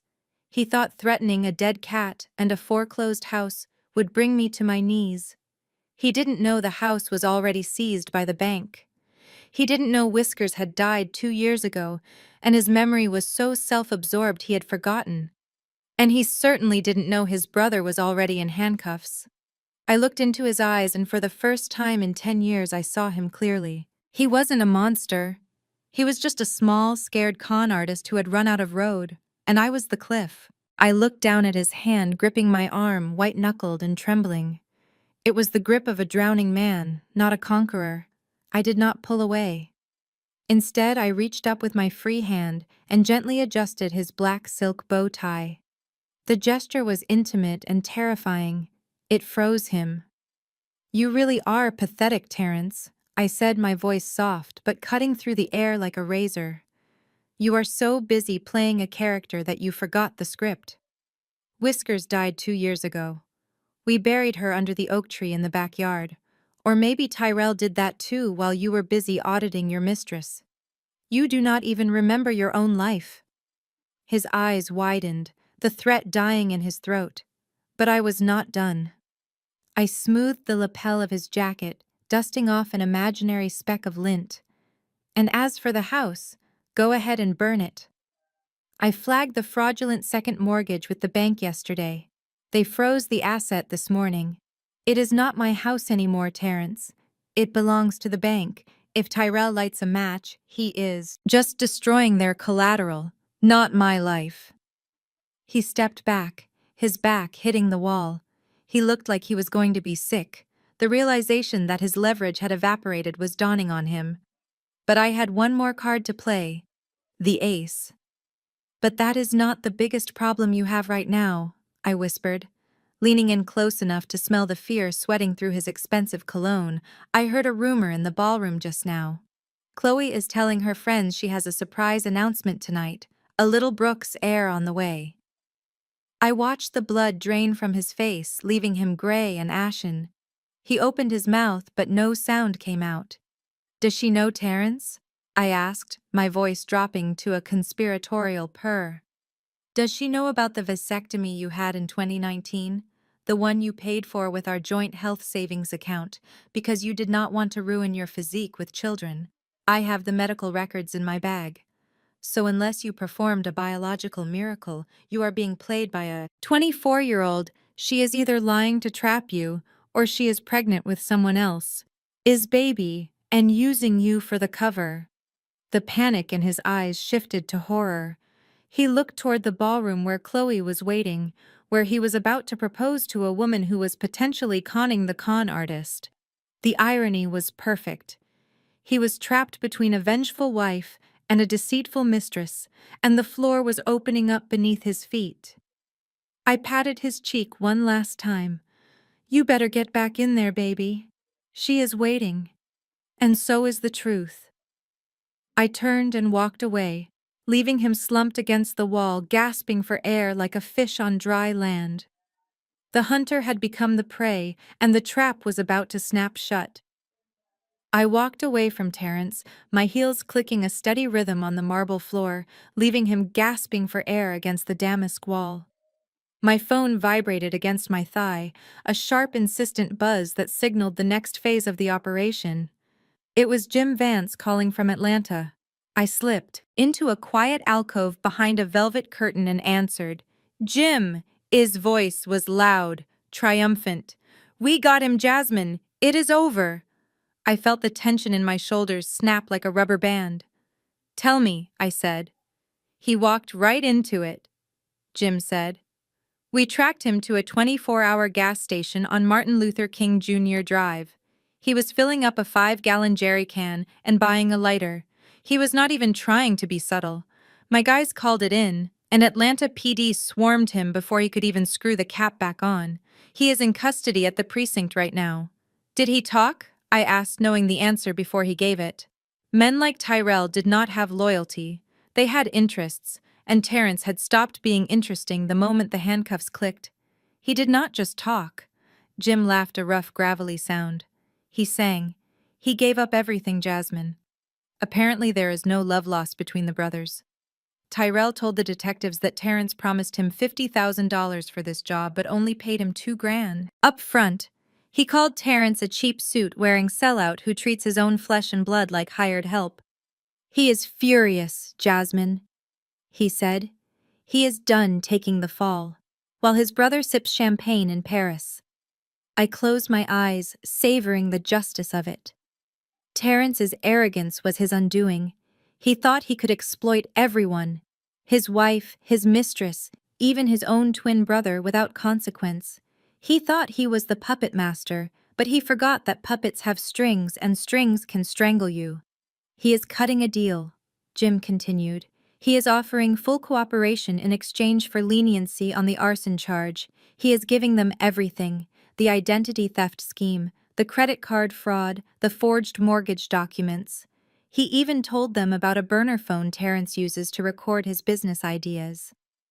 Tyrell has it on him. He says there are voice memos on there that will put Terrence away for a long time. Secure that phone, Jim, I said, my voice steady. Get a copy of everything I need it for the grand finale. Consider it done, Jim said. Go get him, Jasmine. I hung up and looked back toward the ballroom. Through the gap in the curtains, I could see Terrence smoothing his jacket, composing his face, walking back toward Chloe with a smile that did not quite reach his eyes. He thought he had dodged a bullet. He thought he could still salvage the night. He had no idea that 4,000 miles away, his shadow had just turned on him. I adjusted the strap of my clutch. I had the medical records. I had the bank statements. And now I had the confession. It was time to join the party. I slipped back into the ballroom, the ambient noise of clinking crystal and hushed conversations washing over me like a tide. My phone vibrated again. This time it was an email notification. The subject line was simply, payback. It was from Tyrell, sent via his lawyer from the precinct. Attached was an audio file extracted from the burner phone. I plugged my single Bluetooth earbud in and pressed play, turning my back to the room to hide my reaction. The voice was unmistakable. It was Terrence, but not the polished, charming man everyone in this room thought they knew. It was the voice of a man who despised everyone but himself. The recording was grainy, likely recorded in a car or a bathroom, but the words were crystal clear. I cannot stand her. Tyrell Terrence's voice sneered, dripping with contempt. She is like a puppy, always following me around, asking stupid questions about my business. She thinks I am some genius investor because I use big words. She is a stupid cash cow, Tyrell, a golden goose. Once I get that ring on her finger, I have access to the trust fund. The old man loves me. He thinks I am the son he never had. I give it 6 months tops.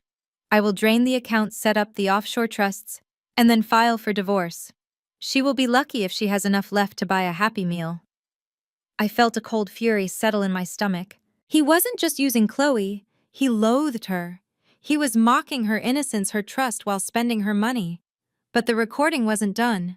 And do not get me started on Jasmine is family. He continued, his voice dropping lower. That brother of hers, Andre. He thinks he is a big shot because he bought a house in Buckhead. He is a joke, a clingy, pathetic loser who needs me to validate his existence. And his wife, Sarah. She is the worst, a social climber with no ladder. They are all parasites, Tyrell. Just like Jasmine, clinging to my coattails, dragging me down. I am cutting them all loose. Once this Paris deal is done, they are dead to me. I pulled the earbud out, my hand trembling. This was it. This was the nuclear option. He had insulted everyone. The billionaire heiress, my family, his own wife. He had laid out his entire plan in his own voice, arrogant and unfiltered. I looked across the room. Terrence was back at Chloe's side, whispering something in her ear that made her blush. He was playing the role of the devoted lover while secretly plotting to destroy her. It was sickening. And it was about to end. I forwarded the file to Ebony, who was standing near the AV booth, her eyes locked on mine. She gave a subtle nod. The trap was set. The evidence was loaded. All we needed now was the trigger. I put my phone away and smoothed the silk of my dress. I wasn't just here to expose a cheater. I was here to save a young woman from a predator and to show my family exactly who they had been worshipping. It was time to turn up the volume. The ladies' lounge was a sanctuary of silence away from the chaotic din of the ballroom. It smelled of expensive orchids and designer perfume. Walls lined with silk wallpaper and mirrors that cost more than my first apartment. I pushed the heavy door open and walked in, my red dress rustling softly against the marble floor, avoiding the attendant's gaze. There was only one other person in the room, standing at the vanity, touching up her lipstick with a shaky hand. It was Chloe Vanderbilt. She looked younger up close. Her skin was flawless, her eyes bright with the excitement of a woman who thinks she is living a fairy tale. She did not look like a villain, she looked like a mark. The Hermes bag was sitting on the marble counter next to her, a masterpiece of leather and craftsmanship screaming wealth. It was the bag meant to secure her loyalty, the bribe paid for with my stolen future. I walked to the sink next to her and turned on the tap, the warm water rushing over my hands, washing away the phantom sensation of Terrence's grip on my arm. I looked at her in the mirror. She caught my eye and smiled, a polite reflex of the well-bred. She had no idea who I was. She just saw a woman in a red dress washing her hands. "That is a beautiful bag," I said, my voice casual, warm, even. "It is a Birkin. 30, isn't it? Togo leather. Gold hardware," Chloe beamed, touching the bag lovingly. "Thank you," she said. Her voice was breathless sweet. "My boyfriend just gave it to me this morning. It was a surprise for the trip. He is wonderful." I turned off the tap and reached for a linen towel, drying my hands with slow, deliberate movements. I watched her in the reflection, watching the way her fingers stroked the leather, unaware of the blood money that bought it. "That is so sweet," I said, keeping my tone conversational, almost bored. "My husband is wonderful too. Or at least he tries to be.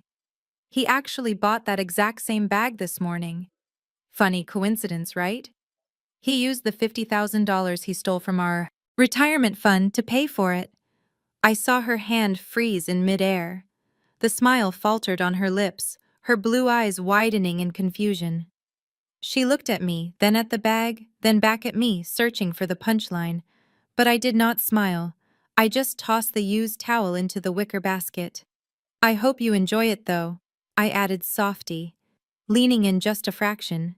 "It really is a stunning color for a getaway car, but you might want to check the receipt. If he put it on the Amex ending in 4009, that is actually my card, and I just reported it stolen." I turned on my heel and walked out the door, leaving her standing there in the silence. The lipstick had slipped from her fingers and rolled across the marble counter, clattering loudly in the quiet room. I did not look back. I knew the doubt was already blooming in her chest, like a poisonous flower, turning the beautiful gift into a heavy stone around her neck.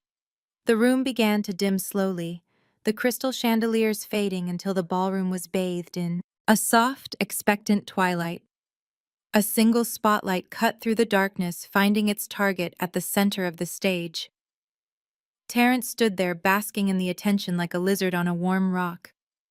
He adjusted the microphone stand with a confident smile, the kind that had charmed investors and deceived wives for years. He looked every inch the hero of his own story, the successful businessman, the loving partner, the man who had it all figured out. "Ladies and gentlemen," he began, his voice smooth and rich, echoing through the silent hall. "Thank you for welcoming me into your beautiful city and your warm community. I am a man who deals in numbers, in facts, in concrete realities. But lately I have discovered that the most valuable asset in the world is not something you can count. It is something you feel." The crowd cooed softly, swaying to the rhythm of his lies. I stood in the shadows near a velvet rope, my red dress merging with the darkness, watching him weave his web. He was good.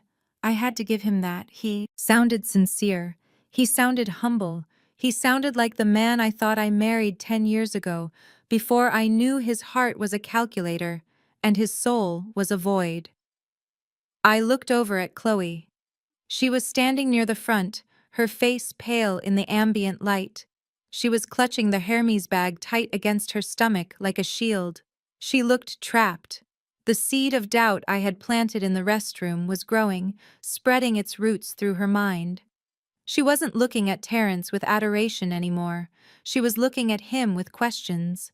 But Terrence was too blinded by his own reflection to notice.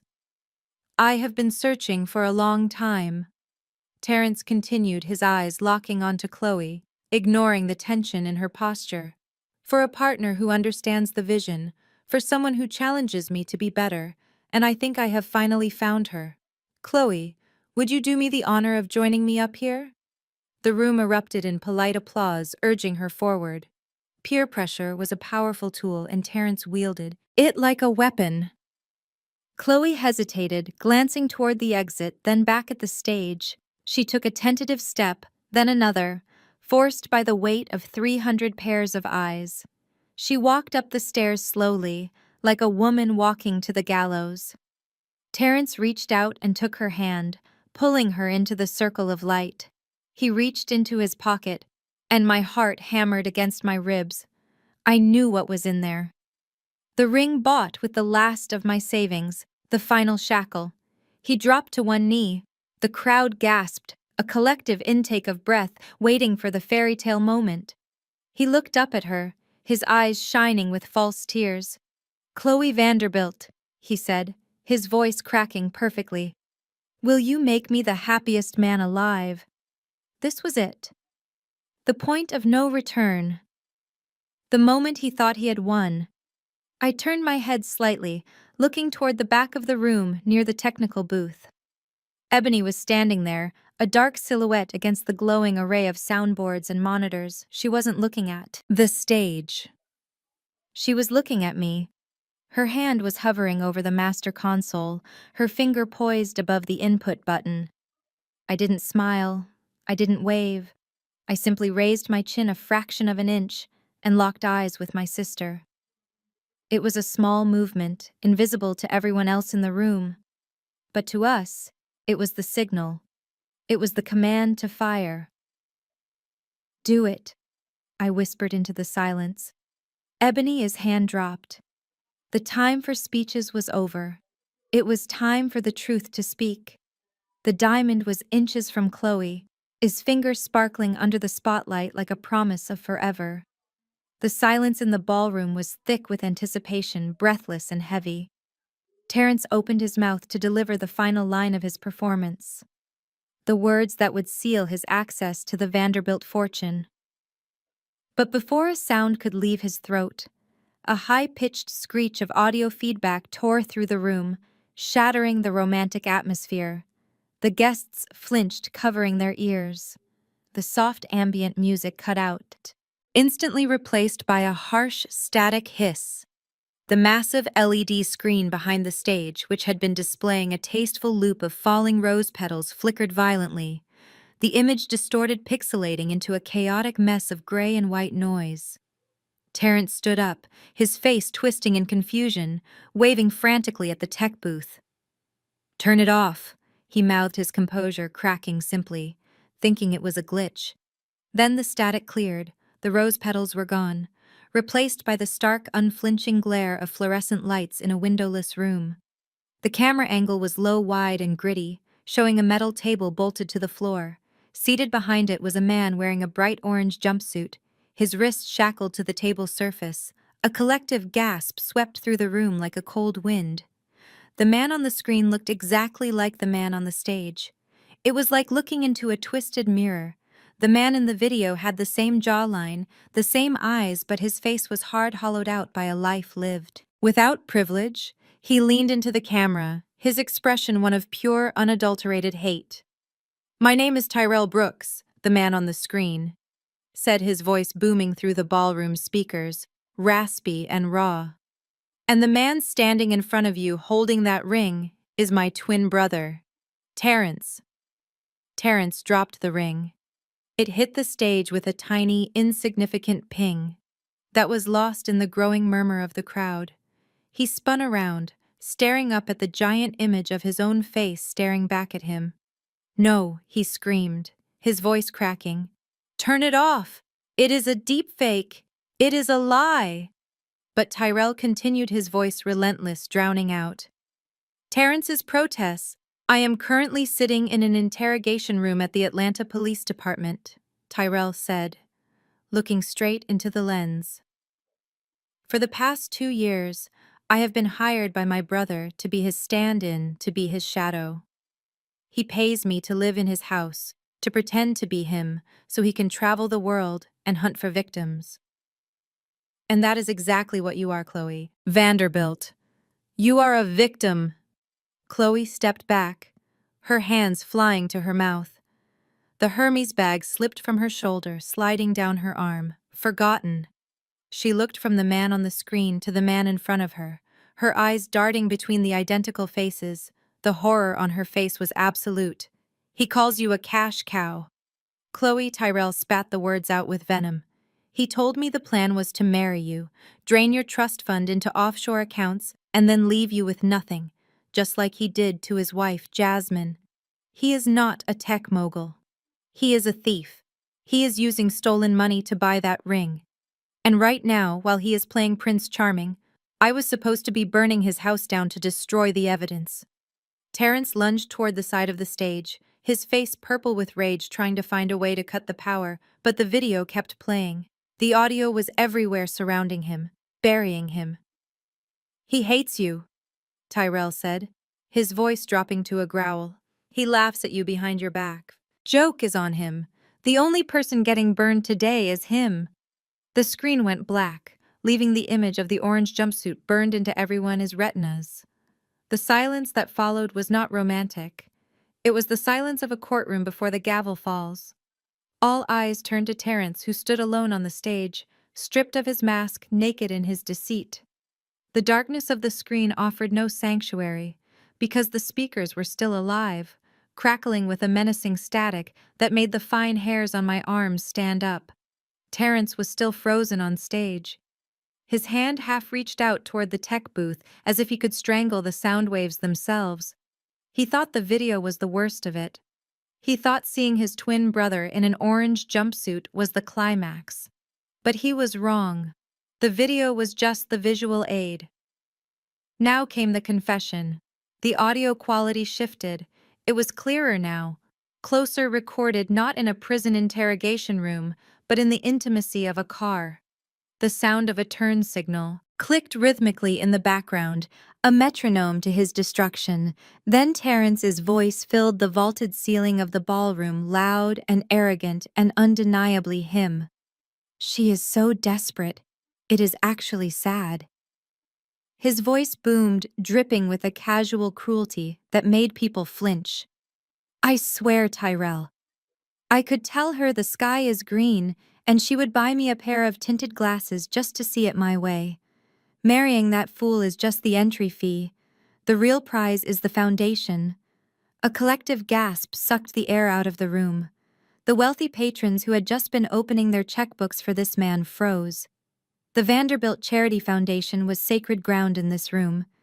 It was the legacy of Chloe's grandmother, and Terrence was talking about it like it was a piggy bank. Once the ink is dry on the certificate, I get a seat on the board. The voice continued, oblivious to the hundreds of witnesses listening to it. Now I will have signature authority. Tyrell, I give it 6 months, I will bleed that.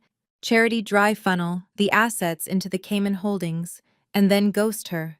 I will be sipping Mai Tais on a private island, while she is still trying to figure out how to file the annulment. She believes every word I say. It is like taking candy from a baby. The recording cut off with a sharp click, leaving an echo that seemed to bounce off the gilded walls. The silence that followed was heavier than anything I had ever felt. It was not the polite silence of an audience. It was the horrified silence of a witness to a murder. Terrence stood center stage, but he had shrunk. The confident posture was gone. The charm was evaporated. He looked small and naked and terrified. He slowly turned his head toward the crowd, searching for a friendly face, searching for an escape route. But there were no friends left. The men who had been laughing with him 10 minutes ago were now looking at him with undisguised disgust. The women who had admired his devotion were clutching their pearls and whispering. Furiously, Terrence opened his mouth to speak, to deny it, to spin another web of lies, but no sound came out. He was drowning in his own words. The spotlight which he had craved so desperately all night was now his prison, keeping him pinned in place for the world to see. He looked at Chloe, but she was not looking at him. She was staring at the floor, her face a mask of shock, the realization crashing over her that the man she loved was not just a cheater, but a predator who had hunted her for sport. The game was over, and everyone knew the score. The echo of the recording faded, leaving a deafening silence in its wake. The entire ballroom held its breath, waiting for the heiress to crumble, waiting for the tears and the scene of a broken heart. But Chloe Vanderbilt did not crumble. She stood frozen for a heartbeat, her eyes fixed on the man who was currently groveling on his knees, trying to grab the hem of her dress. "Chloe, baby, please." Terence stammered, his voice a high-pitched whine of desperation. "Deeply pathetic to witness. That is not real. It is AI. It is a deep fake set up by my jealous ex-wife. She is crazy, Chloe. You know she is crazy." "Do not believe it." Chloe looked down at him. The shock in her eyes vanished, replaced by a clarity that was terrifying to behold. She did not pull away. She stepped into his space. She dropped the Hermes bag, letting it hit the floor with a heavy thud, as if shedding the weight of his lies. Then she wound up her arm and swung. The slap connected with a sound that cracked like a whip echoing off the high ceilings. It was not a slap of passion, it was a slap of correction. It carried the weight of every lie, every stolen dollar, and every insult he had hurled at her behind her back. The force of the blow was so violent that it knocked Terence off balance. His expensive Italian loafers slipped on the polished stage floor, and he crashed onto his side, landing in a heap of humiliation at her feet. The crowd gasped, but Chloe did not flinch. She stood over him, looking down like a queen surveying a peasant who had tried to steal the crown. She smoothed her hair, her hands steady. "You think I am stupid, Terence," she said, her voice ringing out clear and cold without a single tremor. "You think because I have a trust fund. I am blind. You called me a cash cow. You called me a fool. But the only fool here is you." Terence tried to sit up, clutching his swelling cheek, but she took a step forward, forcing him to cower back down. "I knew you were spending money. We did not have," she continued mercilessly. "I saw the charges. I saw the jewelry receipts that did not match what you gave me. I had my suspicions weeks ago.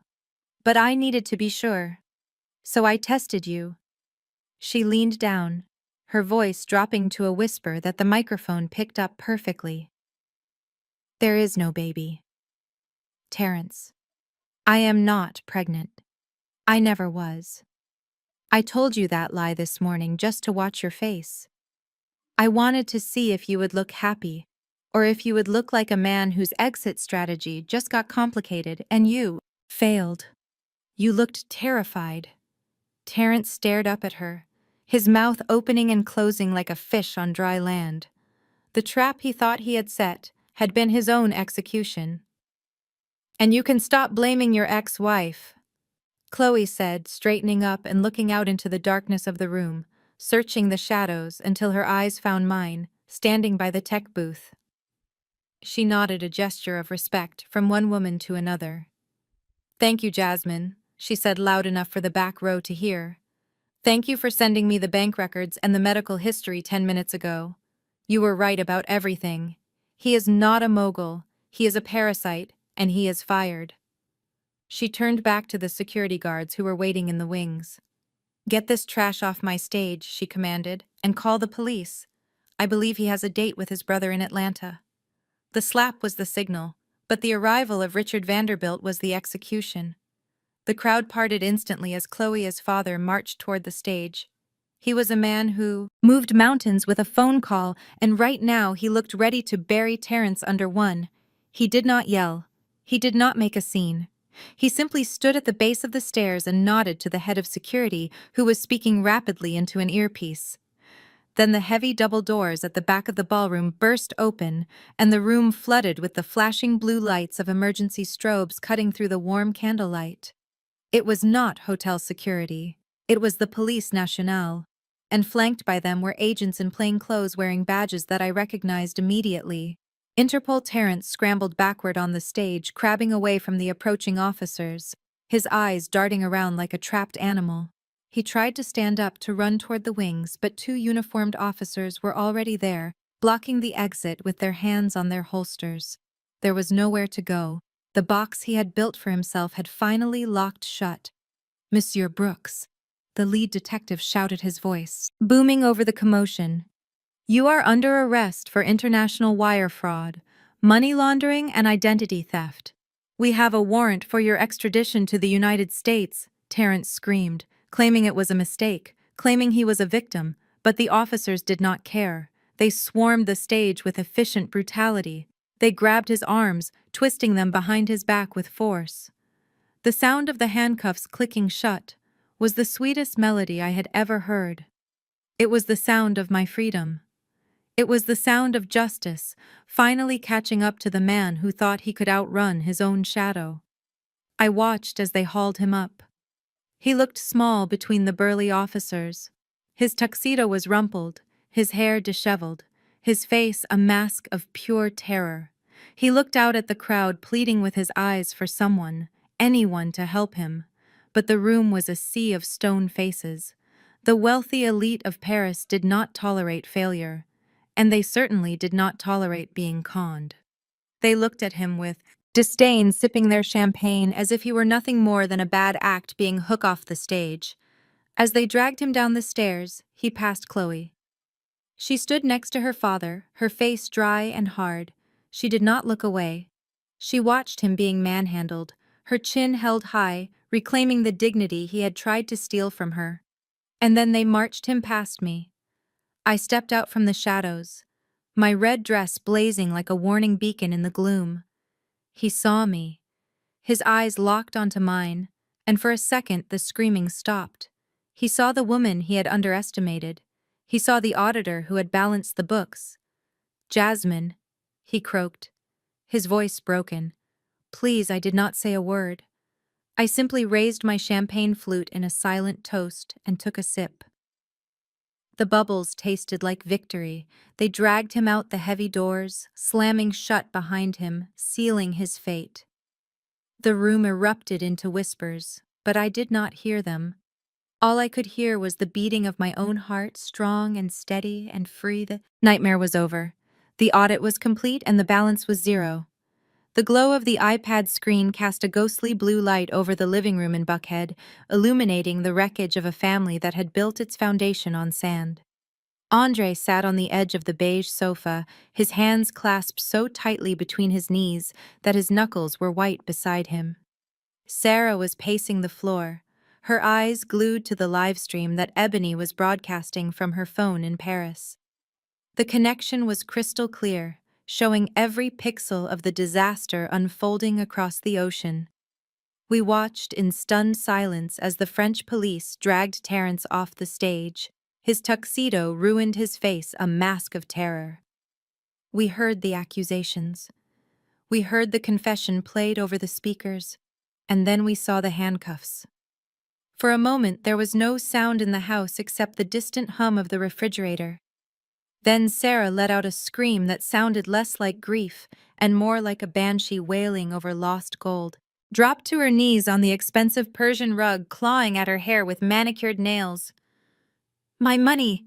she shrieked, her voice cracking with hysteria. "My $50,000, Andre. He is being arrested. That means the accounts are frozen. That means the money is gone." She did not cry for her brother-in-law. She did not cry for the betrayal of trust, or for the fact that Jasmine had been terrorized in her own home. She cried for her investment. She cried for the status she thought she had bought. She scrambled toward the iPad, her fingers stabbing at the glass as if she could reach through the screen and shake the money out of Terrence. "His pockets! He promised me," she sobbed, ugly mascara, stained tears running down her face. "He promised we would be rich," he said. The crypto deal was a sure thing. Jasmine did this.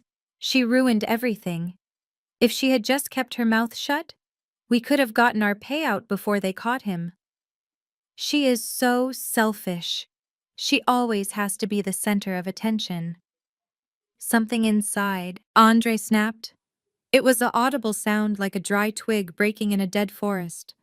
He stood up slowly, towering over his weeping wife. For 10 years, he had been the peacemaker, the quiet one, the husband who nodded and smiled while Sarah spent his paycheck and insulted his family. But tonight, the silence ended. "Shut up, Sarah!" Andre roared, his voice shaking the walls. Sarah froze mid-sob, looking up at him with wide, terrified eyes. She had never heard him raise his voice in her life, not once. But the man looking down at her now was not the man she had married. This was a man who had just watched his children, his future, evaporate because of her greed.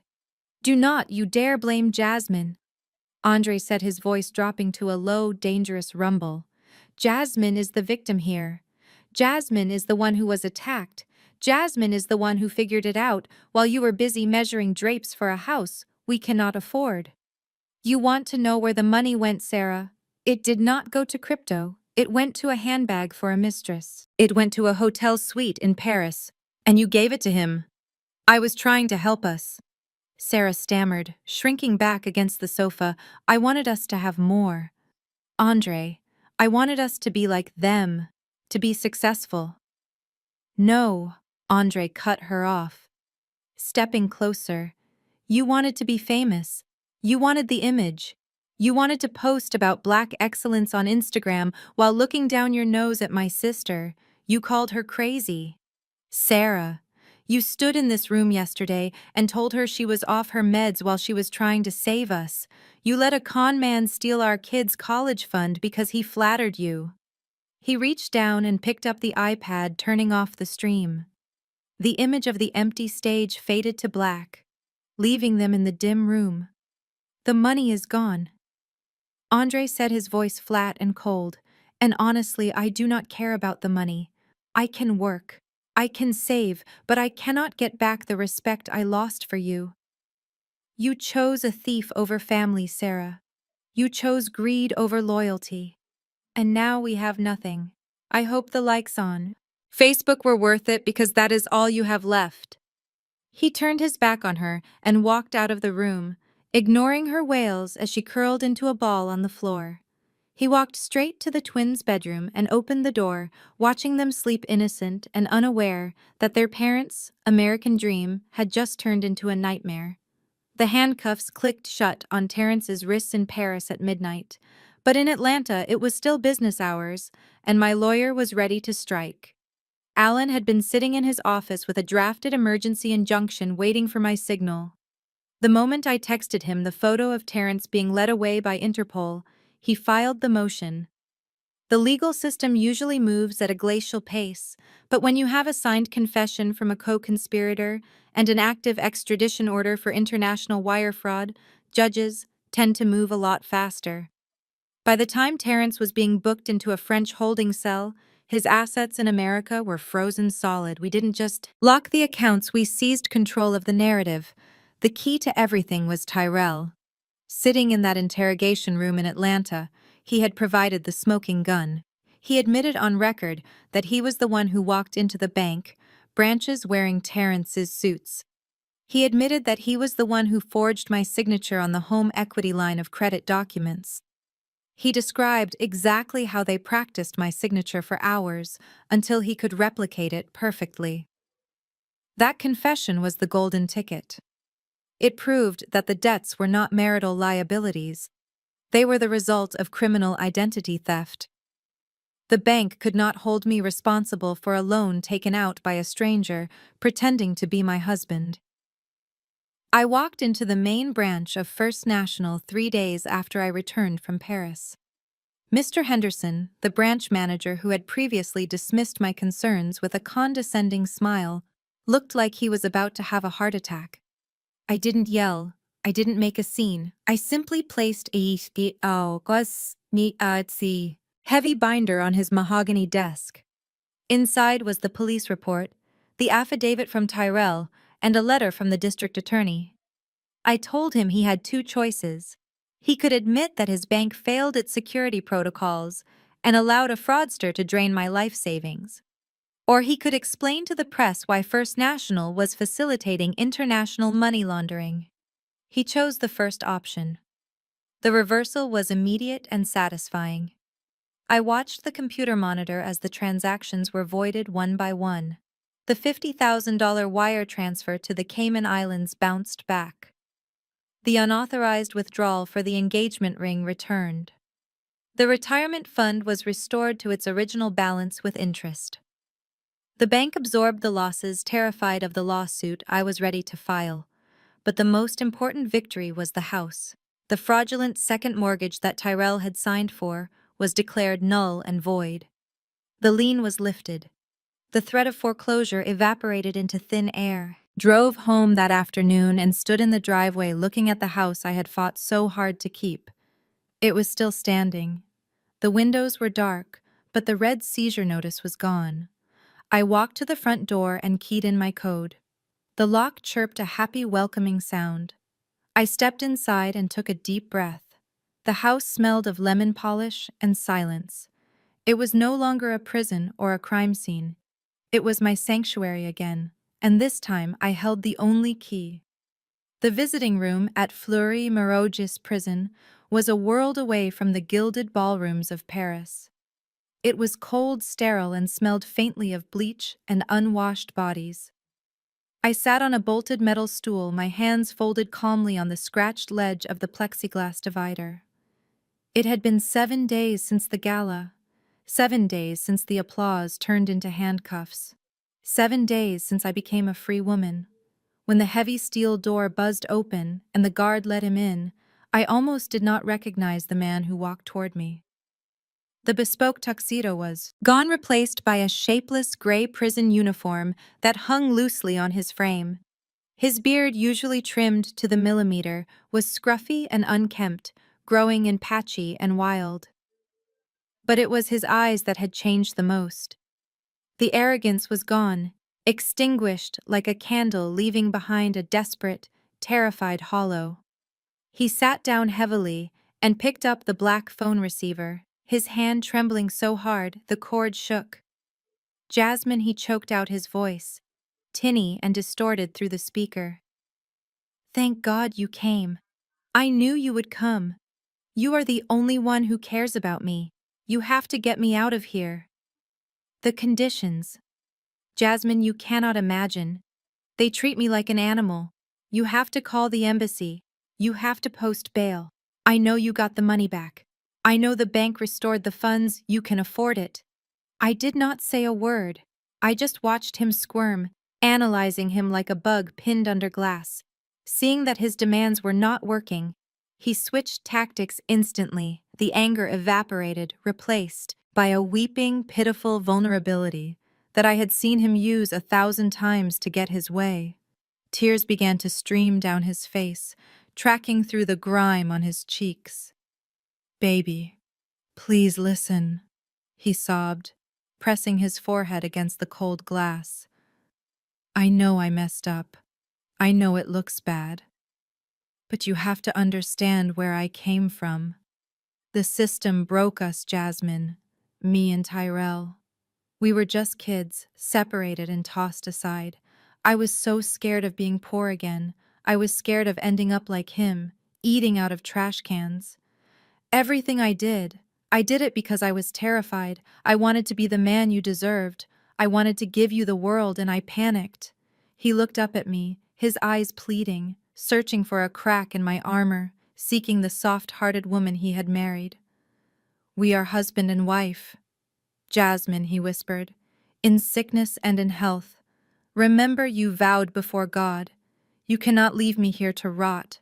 I am your family, not Andre, not Ebony. Me. We can fix this. Just tell them it was a misunderstanding. Tell them Tyrell is lying, and I will make it up to you. I swear I will spend the rest of my life making it up to you." It was a masterclass in manipulation. 10 years ago, it would have worked. I would have felt sorry for the little boy lost in the system. I would have opened my checkbook to save him. But looking at him now, all I saw was a stranger who had weaponized my empathy and tried to destroy me. The man I loved never existed. He was just a character played by a con artist, and the show was finally over. I looked at the man who had shared my bed, who had whispered love songs in my ear while stealing my retirement, and realized with a sudden clarity that I did not hate him anymore. I felt absolutely nothing. I sat there watching the hope drain out of his face like water from a cracked cup. He was waiting for me to crumble. He was waiting for the soft-hearted woman who used to make him soup when he had a cold.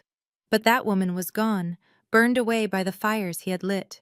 I reached into my leather tote bag and saw him lean forward, his eyes lighting up with a pathetic desperation. He thought I was reaching for a checkbook or a lawyer's business card. He thought I was reaching for a lifeline. Instead, I pulled out a thick document, staples crisp and sharp. I did not slide it through the slot. I simply held it up against the scratched plexiglass so he could read the bold black letters at the top. Petition for dissolution of marriage. It was already signed. My signature was firm and unshakable in blue ink. The line for his signature was blank waiting for him, but it did not matter if he signed it or not. The judge would grant it by default, now that he was a felon. I picked up the receiver one last time, and my voice was as cold as the concrete floor beneath my feet. "Save the tears, Terrence," I said, cutting off his sputtering protests. "I audited the orphanage records. Remember, I saw the case files. You were not the one eating out of trash cans." "That was Tyrell. You were the one adopted by the Brooks family of Buckhead. You went to private school. You had piano lessons and summer camps.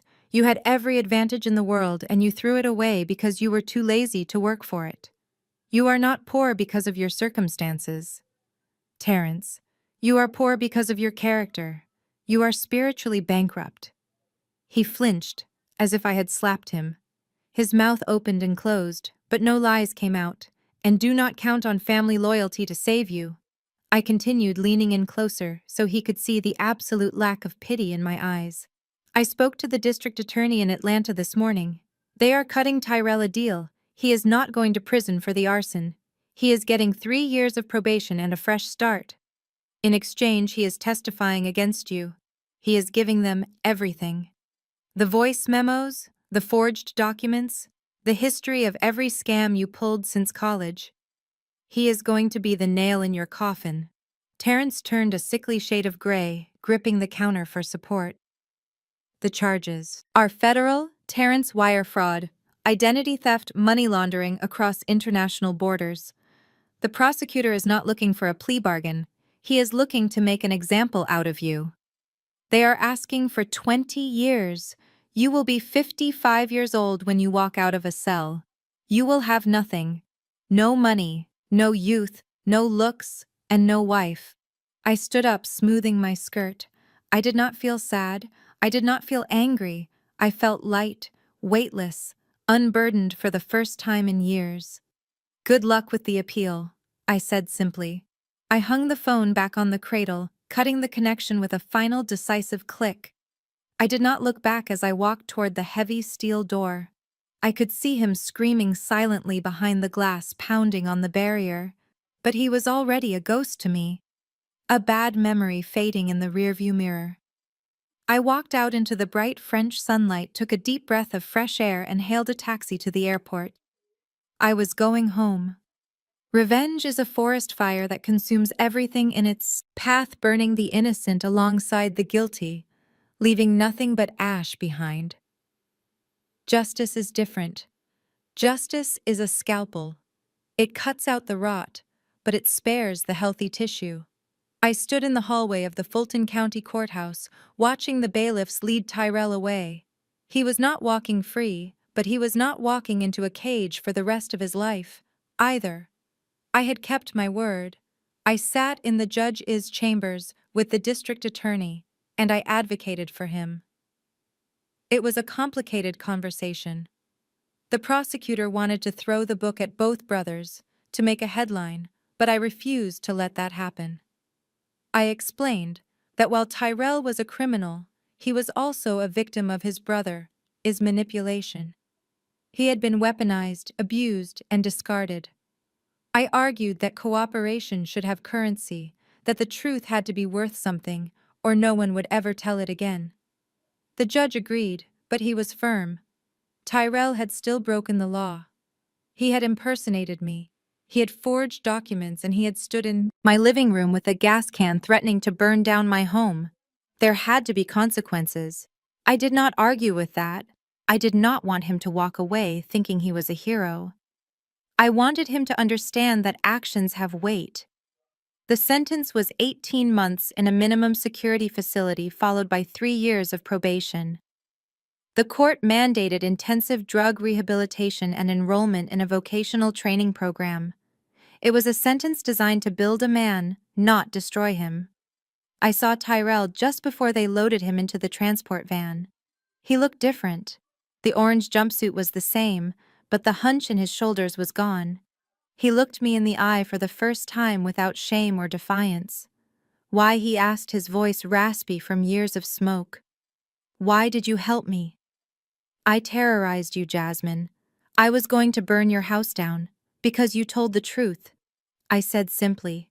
And because, unlike your brother, you actually have a conscience somewhere in there. Do not waste this, Tyrell. You have spent your whole life being a cheap copy of a bad man. This is your chance to be an original. Be Tyrell Brooks, or be someone else entirely, but do not ever be his shadow again. He nodded slowly, a look of quiet resolve settling on his face. He didn't say thank you, and I didn't expect him to. He just stepped into the van, and the doors slammed shut. I later heard from his court-appointed lawyer that he had started his classes. He was learning HVAC repair, working with his hands, fixing things instead of breaking them. He was attending meetings, getting clean, waking up every day in a cell that was his own. Not a role he was playing for a paycheck. It felt right. I didn't feel the euphoric rush of victory I had felt in Paris watching Terence fall. That was triumph. This was peace. It was the quiet satisfaction of balancing the scales. I had not been soft. I had not been weak. I had been fair, and in a world filled with men like Terence Brooks, fairness was the most powerful weapon I possessed. The shadow was gone, and the man left behind finally had a chance to step into the light. The afternoon sun filtered through the blinds of my home office, creating a pattern of light and shadow on the hardwood floor that felt incredibly peaceful. It was a Sunday, the kind of quiet, lazy day I had not enjoyed in years, because my life had been a chaotic storm of suspicion and gaslighting. I was reviewing a new contract for a freelance consulting gig, sipping hot tea, when the silence was shattered by the vibration of my phone against the mahogany desk. I looked at the screen. The photo was of Sarah, taken at a barbecue 2 years ago, when we were all pretending to be a happy family. She was smiling in the picture, holding a glass of wine, looking confident and secure. Now the name flashing on the screen just felt like a warning notification. I hesitated for a moment, debating whether to let it go to voicemail, but curiosity got the better of me. I wanted to hear what she had to say now that the dust had settled. Swiped right and brought the phone to my ear. I did not say hello. I just listened, Jasmine. Oh, thank God. Jasmine. Sarah. His voice was a wreck. She was not just crying, she was hyperventilating, gasping for air between sobs. Jasmine, you have to help me. Please, Andre is crazy. He served me papers this morning. He is filing for divorce. Jasmine, he locked me out of the bank accounts. He canceled my credit cards. I have nothing. I cannot even buy groceries for the kids. I took a slow sip of my tea. The steam warmed my face while her panic poured into my ear. The debt collectors are calling every hour. She continued, her voice rising to a shriek. I put the trip on the Visa, Jasmine. I maxed it out thinking Terence would pay us back with the crypto returns. Now we owe $40,000 and Andre says it is my debt. He says he will not pay a dime of it. You have your money back, right? The bank refunded you.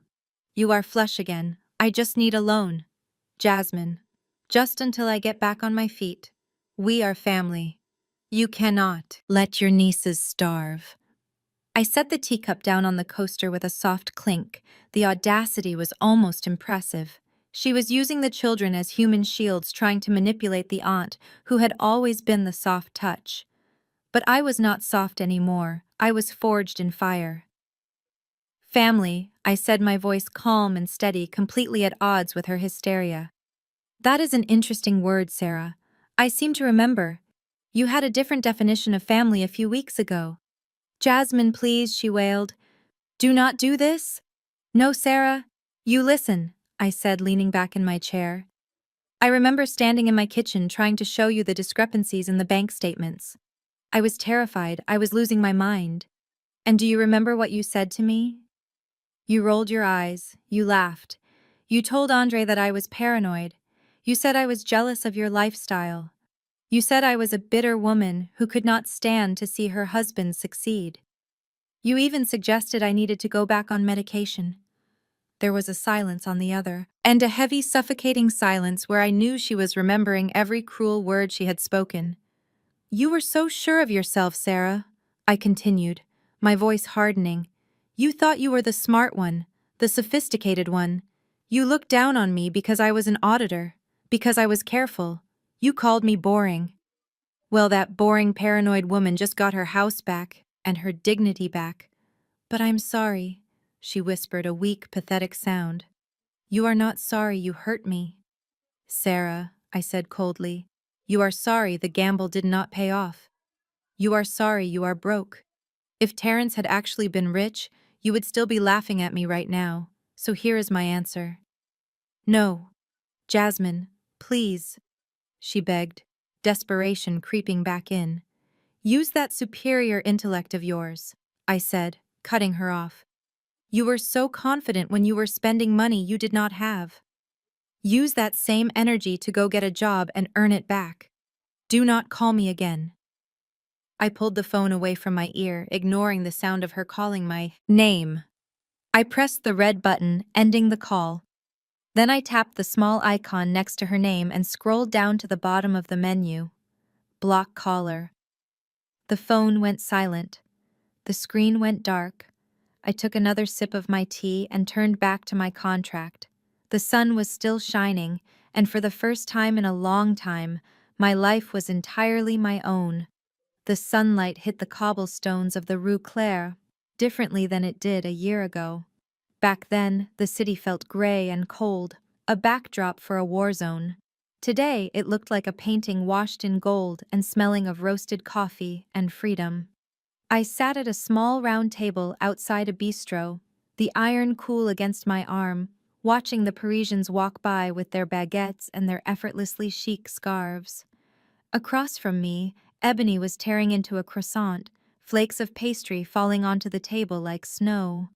She looked relaxed, her pilot uniform traded for a linen blazer and sunglasses that reflected the blue sky. So it is done, she asked, taking a sip of her espresso. Her voice was casual, but I knew she was watching me closely, checking for cracks in the armor. It is done. I smiled, and for the first time in a decade the smile reached my eyes without effort. The closing documents were signed yesterday. The house in Buckhead is sold. New owners, a young couple expecting their first baby. They looked at the garage and saw a place to park a minivan, not a crime scene. They looked at the living room and saw a place for Christmas trees, not a place where I was held hostage by my own husband. I hope they are happy there. Ebony nodded approvingly, wiping crumbs from her fingers. Good. You held on to that place long enough to prove a point. You saved it from the bank. You won. But you did not need to live in a museum of bad memories. I took a breath, inhaling the scent of the city. Selling the house felt like setting down a heavy backpack I had been carrying for miles. I did not need the granite countertops or the oak tree in the backyard to define me anymore. I did not need the address to prove I was successful. I had something better now. I had a purpose. My phone buzzed on the table. It was not a threat from a creditor or a desperate plea from Sarah asking for a loan. It was a notification from a client, a wealthy tech CEO in Silicon Valley who wanted me to review her fiancé's financials before the wedding. She had heard about my firm. Business is booming, Ebony observed, glancing at the screen. It is, I admitted. We are booked out for 3 months. The tagline for my new firm was simple. Trust, but verify. I was not just doing corporate audits anymore. I had pivoted completely. I was now the premier forensic accountant for high net worth women entering marriage. I helped them draft ironclad prenups. I investigated their partners' hidden debts. I made sure that they knew exactly who they were marrying before they walked down the aisle. I was saving them from the heartbreak I had lived through. I looked at my sister. You know, I used to think my skepticism was a flaw. Terrence made me feel like my need to check the numbers was a sickness. He called it trust issues. He gaslit me into thinking I was crazy for wanting to see the receipts. But it was not a sickness, Ebony. It was a superpower. I am just teaching other women how to use it. Ebony raised her tiny espresso cup in a toast to Jasmine Brooks, the woman who turned a tragedy into an empire. I clinked my cup against hers, the porcelain chiming softly. No, I corrected her gently. Not Jasmine. Brooks. I dropped that name at the courthouse last month. To Jasmine Vance. I sat back in the wicker chair watching the world go by. The coffee was hot, the air was sweet, and my bank account was full. But the richest thing I owned was not the money. It was the knowledge that I would never be fooled again. I had audited my life and the balance was finally positive. A shadow fell across our little round table, breaking the pattern of sunlight on the white tablecloth. I looked up, shielding my eyes against the glare. Standing there was a man who looked like he had just stepped out of a GQ spread. He was tall, wearing a navy linen suit that was tailored to perfection, and he held himself with an easy grace that suggested he was comfortable in his own skin. He was not looking at Ebony. He was looking at me. Ebony smiled, a knowing glint in her eye behind her sunglasses. Jasmine, this is Mark, she said, gesturing casually. He is a senior architect at the firm that designed the new terminal at Charles de Gaulle. We went to flight school together back in the day. Mark, this is my sister Jasmine, the one I told you about. The legend. Mark smiled, and it was a genuine smile, warm and crinkling at the corners, dazzling white teeth against dark skin. It is a pleasure to meet you, Jasmine, he said, his voice a deep baritone that rumbled pleasantly. He extended a hand and I took it. His grip was firm but respectful, dry and warm. I hear you are the woman who makes terrifying men cry? I laughed softly, releasing his hand. Only the ones who deserve it, replied. My voice was steady. My heart rate did not spike. I did not feel that old, desperate need to be liked, to be chosen, to be validated. I just felt calm. I was just heading inside to grab a bottle of rose, Mark said, gesturing toward the bistro entrance. Would you ladies care to join me? Or perhaps I could buy a round for the table. It was a kind offer, a generous offer. The old Jasmine. The one who defined her worth by the man standing next to her would have jumped at the chance. She would have fluffed her hair, checked her lipstick, and spent the next hour trying to be charming, trying to secure the asset. But I was not that woman anymore. I looked at the glass of wine sitting in front of me. It was a vintage I had chosen. It was paid for with money I had earned, protecting women from men who looked just as charming as Mark. I looked back up at him and offered a smile that was polite but final. Thank you, Mark, I said, leaning back in my wicker chair, crossing my legs comfortably. But we are fine. We are. Just enjoying the sister time today. Maybe another time. He didn't push. He didn't get offended. He just nodded, recognizing the boundary I had set clearly and without apology. It was nice meeting you, Jasmine. Ebony, I will see you around. He walked away, disappearing into the bistro, leaving us in our bubble of sunlight. Ebony watched him go, then turned back to me, raising an eyebrow. He is single, she teased, and he owns a vineyard in Bordeaux, just saying. I picked up my wine glass, swirling the pale pink liquid, catching the light. I watched the way the sun danced through it, beautiful and self-contained. I took a slow, deliberate sip, savoring the taste of crisp fruit and summer air. He is handsome, I admitted, setting the glass down. But I do not need a vineyard, Ebony, and I certainly do not need a man to validate my existence.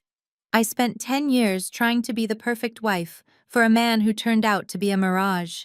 I am done auditioning for a role in someone else's movie. I looked at my sister, the woman who had flown across an ocean to save me, the woman who had handed me a black card when I had nothing, the woman who had stood beside me in the fire. She was the only partner I needed. I raised my glass again, holding it high against the Parisian skyline. To us, I said, my voice ringing with a joy that came from the very marrow of my bones. To freedom, and to the only things a woman really needs to be happy. A sister who can fly a plane and a damn good intuition. Ebony clinked her glass against mine, the sound chiming like a bell signaling the start of the rest of my life. Cheers to that, she said.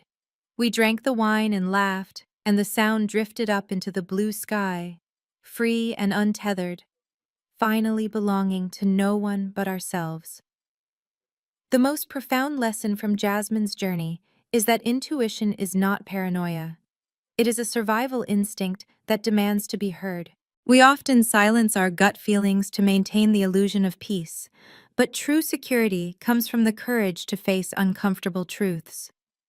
Trust but verify is not just a professional motto, but a necessary life principle. Furthermore, financial independence and professional competence are your strongest forms of armor. Jasmine reclaimed her life not just because she was resilient, but because she possessed the skills to audit her own existence and the wisdom to know that true loyalty is proven in actions, not empty promises. Don't wait for a crisis to audit your life.